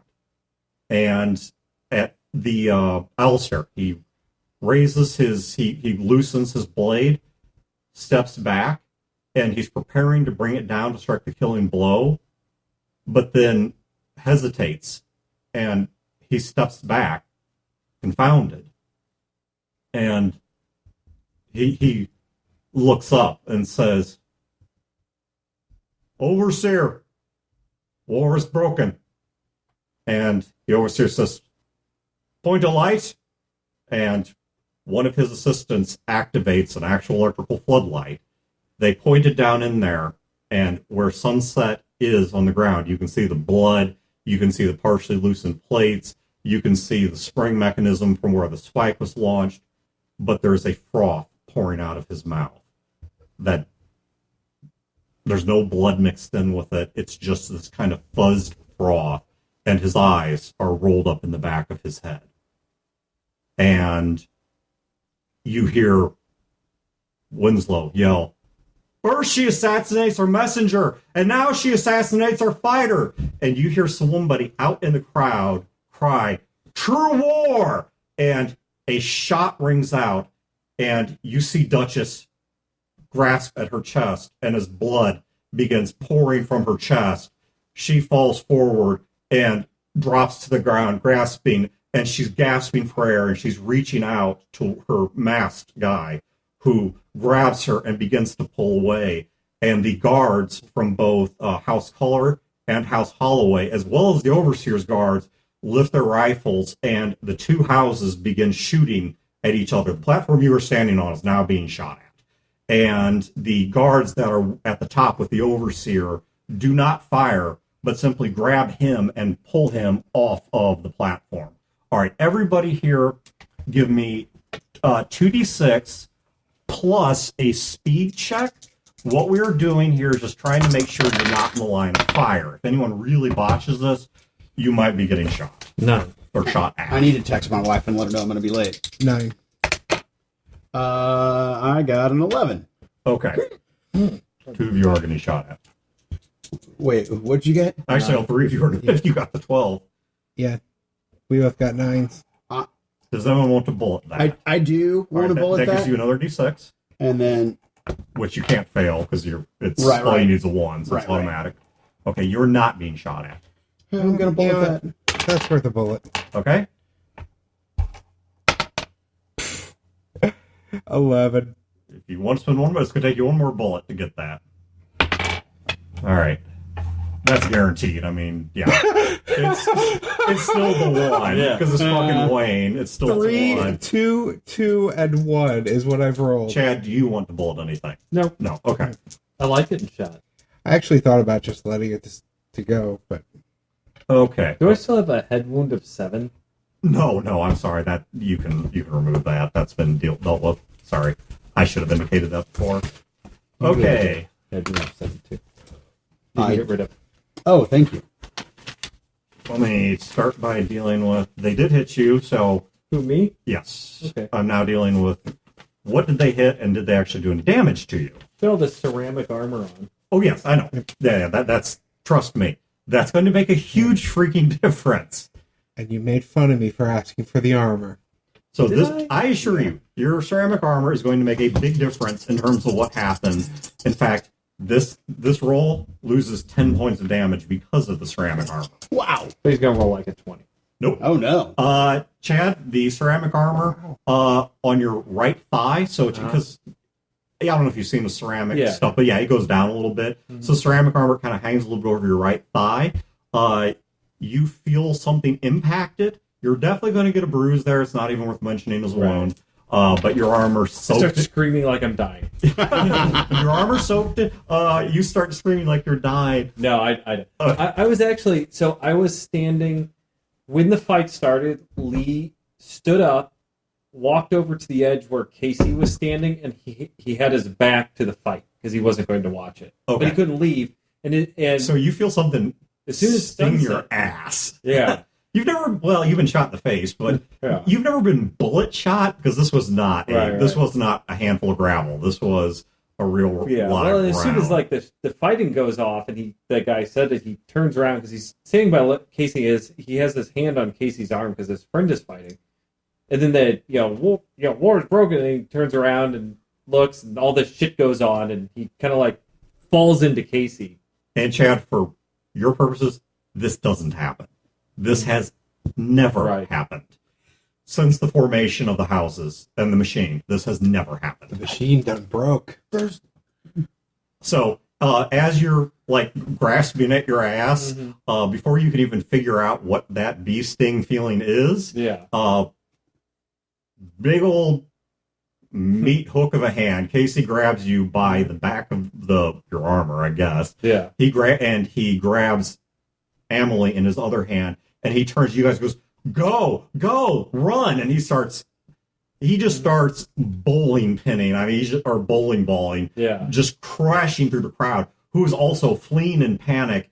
And what's left of the guards from the two houses are now dropping to the ground or taking up firing positions on cover, and they're exchanging intermittent gunfire. There's kind of skirmish shots back and forth. The overseer's long gone. That light is still pointed there, lingering on the eyes rolled back, mouth frothing face of Sunset. And that's where we're going to stop. Holy shit. Okay. So I got so many. Oh my god. First of all, Let's review the details so you guys don't forget them. Because what do you guys recall about what just occurred?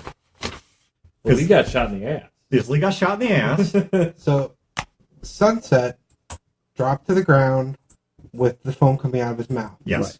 Out of character, my assumption is that Sunset just bit a cyanide pill or the equivalent of it to start the revolution.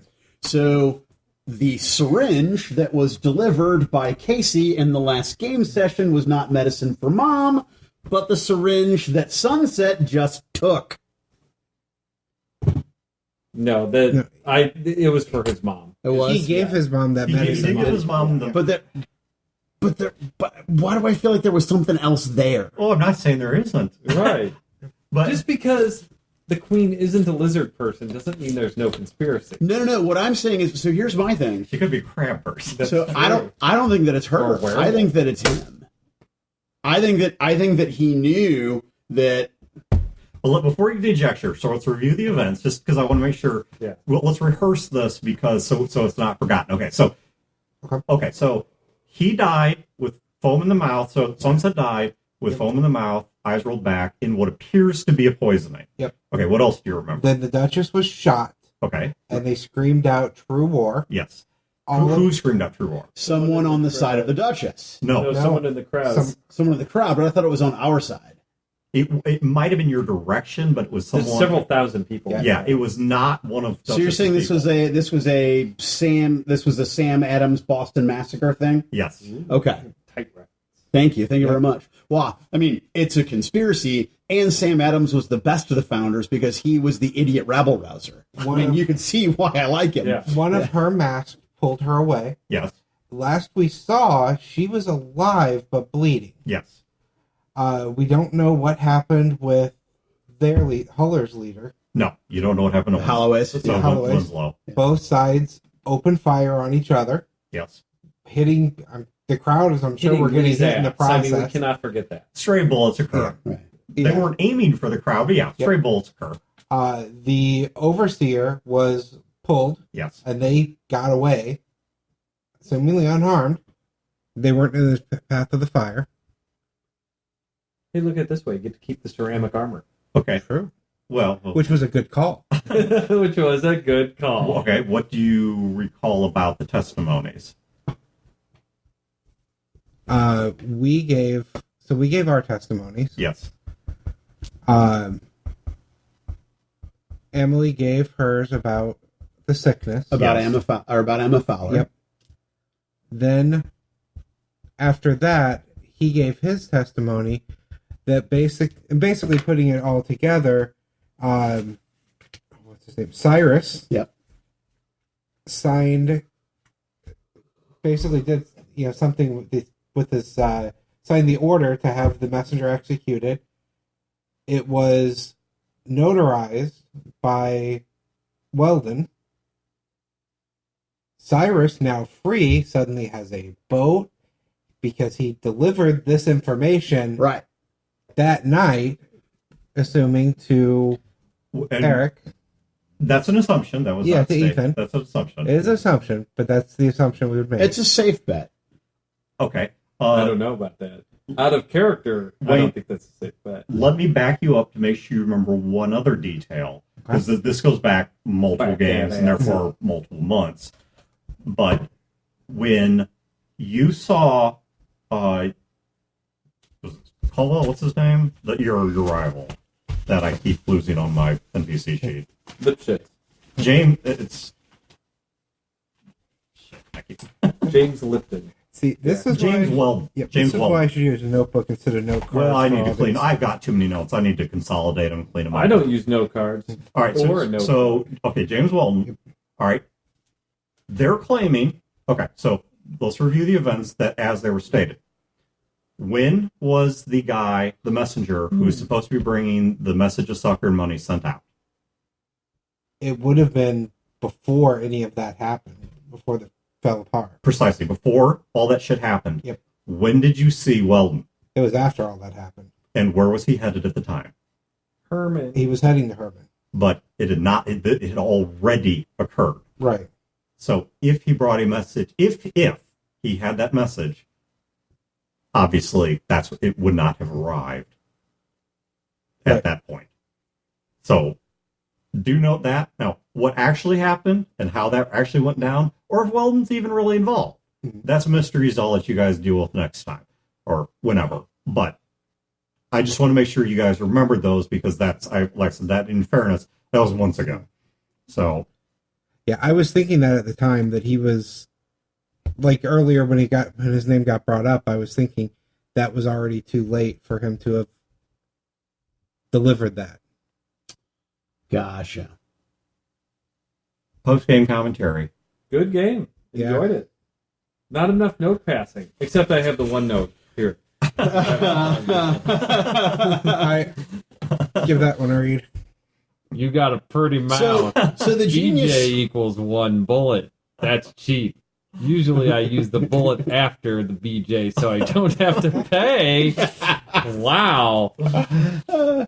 I thought Brodor was going to fall out of his chair when you read that. Yeah, no, line. that was genius. So I think that so basically what you're saying, if I'm following the timeline correctly, is that the contract to kill the messenger, the timeline doesn't work out, and that could not have been done and then notarized.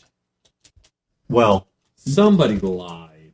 Right. Yes, you are correct. The timeline doesn't work, and guess how many people would actually know enough information to be able to demonstrate that?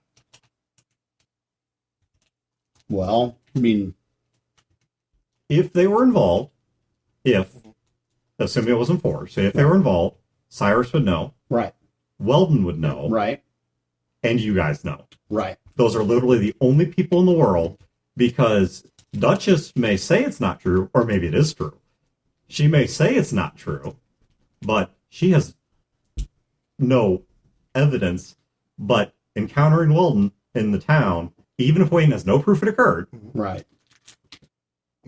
Which would have been the important part is, can you prove that happened? Well, no, I can't prove it. there is one way Wayne could prove it. I'll see if he comes up with this. That one I'm not going to give as a freebie. There is one way to prove it. I'll see if anyone figures it out. But it's not necessary. It's not necessary to the plot, but it would be an interesting avenue to explore if you... Because we got the information about the militia guy. What's his name? Temper's Militia. Temper's militia from him. We were sending a note back to Amelie's family with him. Right. Right. And Lee signs, dates, and notarizes all of his notes. You actually did declare that. Did I? Yes. Yeah. Yeah. And that was if that You note declared actually you were holding arrived. open forum in the tavern, Mm-hmm. playing notary and signatory. Yep, which proves we were there at the time. We gave him the note to deliver back because he was going there. You know, we gave him the note to tell Amelie's father. Right. It's a shame that we didn't think about all this prior to gunfire. I know. We would have not gotten shot Oh, in there the wasn't ass. time for it. Yeah, no. Well, because here's the genius of the machine, right? Regardless of the outcome. So the outcome did not matter, right? The testimony, all that mattered was the theater for the populace, because this is just a function of the machine. And the money shot is the gladiatorial combat. Yeah, us right? being And- there gave her the excuse to get the fight to happen. Right. Well, the overseers don't even necessarily care if it's Culler or Holloway that ends up with control of Herman, because what really matters is the theater for the people, so that people can have their lust and bloodshed, right? Because, as they said, it was a foregone conclusion. It was predetermined that there would be combat because the overseers need there to be the fight. But the overseers are lizard people. No, I'm not getting lizard people conspiracy. I'm just getting, look, it's important that we have bread and circuses. Well, circuses anyway. Right. Yeah, see, I got that the overseers, and I could be completely wrong. I don't think the overseers cared if it went to fight or not. No, I think that it has Either to go way. to fight. I think that it is essential because you have all those people there. They have to have their entertainment.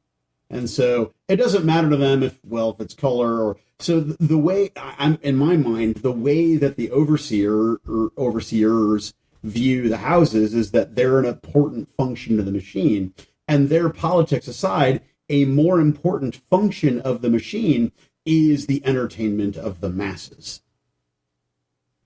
Are these the masses that are there, though? They're the houses and the houses' people. Who else goes to these type of events? Well, everybody works for the houses in some way. Or you could have people that wander in from the people that are peripheral to all of this. The people that live in St. Louis but are not part of one of the houses. They could Poor have been people in, without jobs. Okay. yes, or people that have formed internalized economies. Yeah. Like they've created like neighborhood trades or whatever. So they are allowed in there. then? Yes. Okay. So they could have been a general populace as well. Would not necessarily just have been, for lack of a better term, employees or members of the houses. That certainly would have been a significant portion of the people. Any commentary on the part of the game that occurred before all of that? The GC was great. It was really yeah, good. the GC lab. What do you guys think of the GC lab? And Oh, I loved it, and I love that we've got the opportunity out of it to. Yeah. We got the book, we got all of that out of it. Yeah. The book, I was basically trying to just take notes so I could figure out some way in character to kind of try to learn that skill. And you handed me a book. yeah, As I wasn't expecting that at all. I thought it was going to be a lot more difficult to get that type of information out of them. So it was nice to be like, hey, wow, there's a book. well, one of the things when we were setting this game up, okay, this goes to something that I've said on Fear the Boot, right, the main podcast, that I totally stand by, and I think everyone here stands by, which is, I tell you, 75% of getting a game delivered die is Session 0. Mm-hmm. And that's why with Session 0, I went through template building, but then also not just template building, but asking the out-of-character questions like, what do you guys want out of this game? And Wayne, one of the things you said is, I like GCs. I want to see them in there.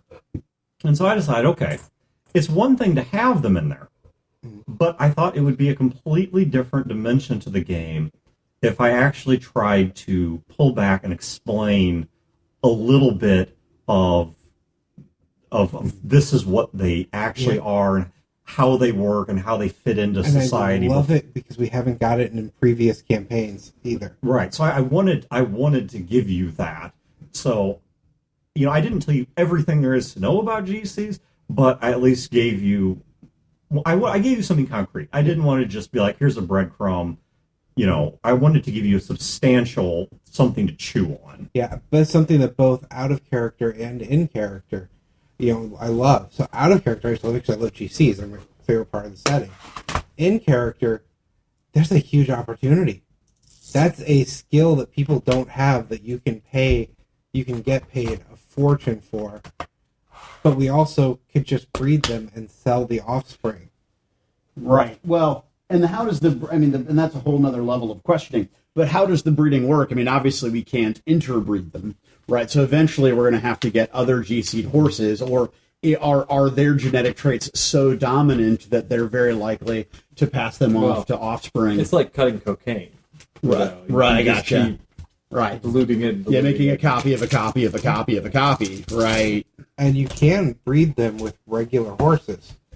That was You'll my get a question. diluted bloodline. Yep, it'll be a Right. diluted bloodline, but it'll still be more than just a regular horse. Right. Now, you guys could breed these two, and you can get a lineage to start, at Yep. least out of that.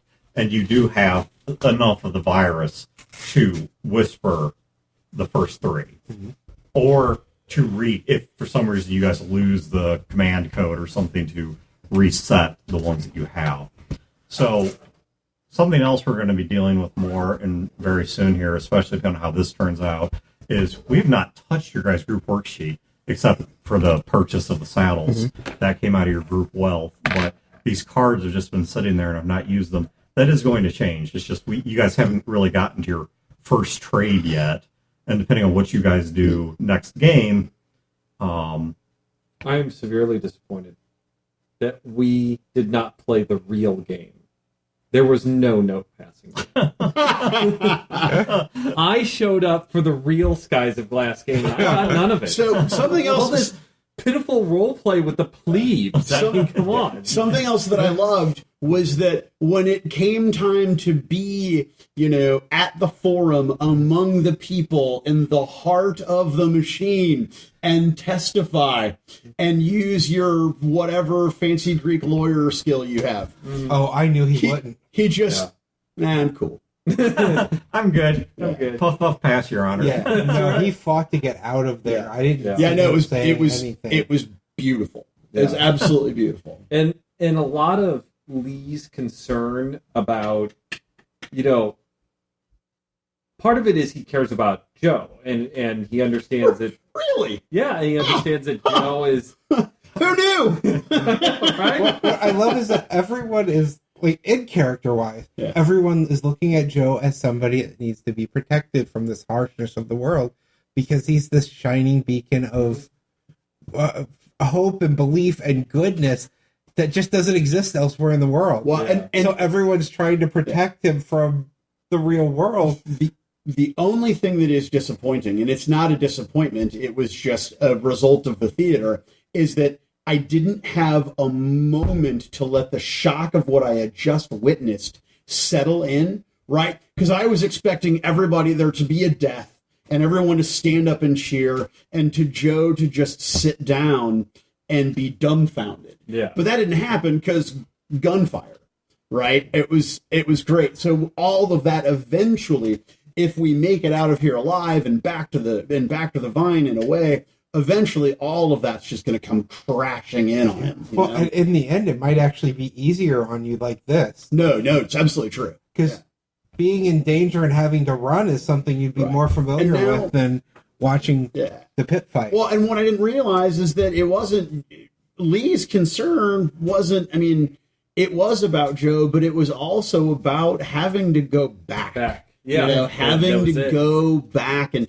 like, I'm in this and I'm upset because I don't have a choice, and I fought so hard, figuratively and Casey literally, to get away from this thing, and now here you are both back in it. Yeah. And he was, in his mind, he was trying to warn you and warn everybody else about how terrible and dark it is, but really what he was trying to do was just try to prep himself. Right, because he's got to look, because it's got to be harder. It's probably more difficult for Lee going back and seeing that, knowing what it is, than it is for Joe or Philip seeing it for the first time. And I was trying to debate, do I want to have the conversation about, about the fight that's about to happen with you or with Casey? Yeah. And I decided to go with Casey for it because Lee didn't seem to want to talk about it any more than the doctor did. And it's like, so, okay, Casey is a straight shooter. Casey doesn't, in character, his thought was, I can get a straight answer from Casey. Right, you're not going to get Casey is not going to coddle me. Yeah, he's not yet. And that's why it's my in-character choice for talking to Casey about it. Right. That was great. And I was flipping over in my mind, like, when it gets to Lee, how is he going to testify? Is he going to sabotage the whole thing? Is he going to try and flip it around? Is he going to just tell the truth? And the truth may screw people or may not screw people. His thinking was that if he flipped it, it's like multiple chess moves, right? If he flipped it, then there would be repercussions against his family. Because you're right, it's all going to come down to the fight. So if he flipped it and Duchess won, yeah, we still have our freedom and all of our cutlasses and stuff, but our families are screwed. And the other guy, though, but if he won and we totally screwed him on the stand, then he might take revenge against our families. Well, if Lee says nothing, at least Lee can say, I was put into this. He could go to him and say, have mercy on our families because I was put into this position. I could have annihilated your case, but I didn't. I just went along with it. And I did it to protect my family and to do. And he was like, that's why he was silent the whole time. He was just thinking, and I was thinking, like, where can I go with this? What choices could I make? And in the end, I mean, between the fact that he was very freaked out that he was back here again, and he was rapidly seeing that there was no right answer. This was gonna get screwed no matter what. It was a bad move no matter what he did. Right. He's just like, I concur. And the only reason he concurred is because he agreed to concur. All right, I gotta go. Yep, I gotta go. All right, cool. Thank you guys for listening.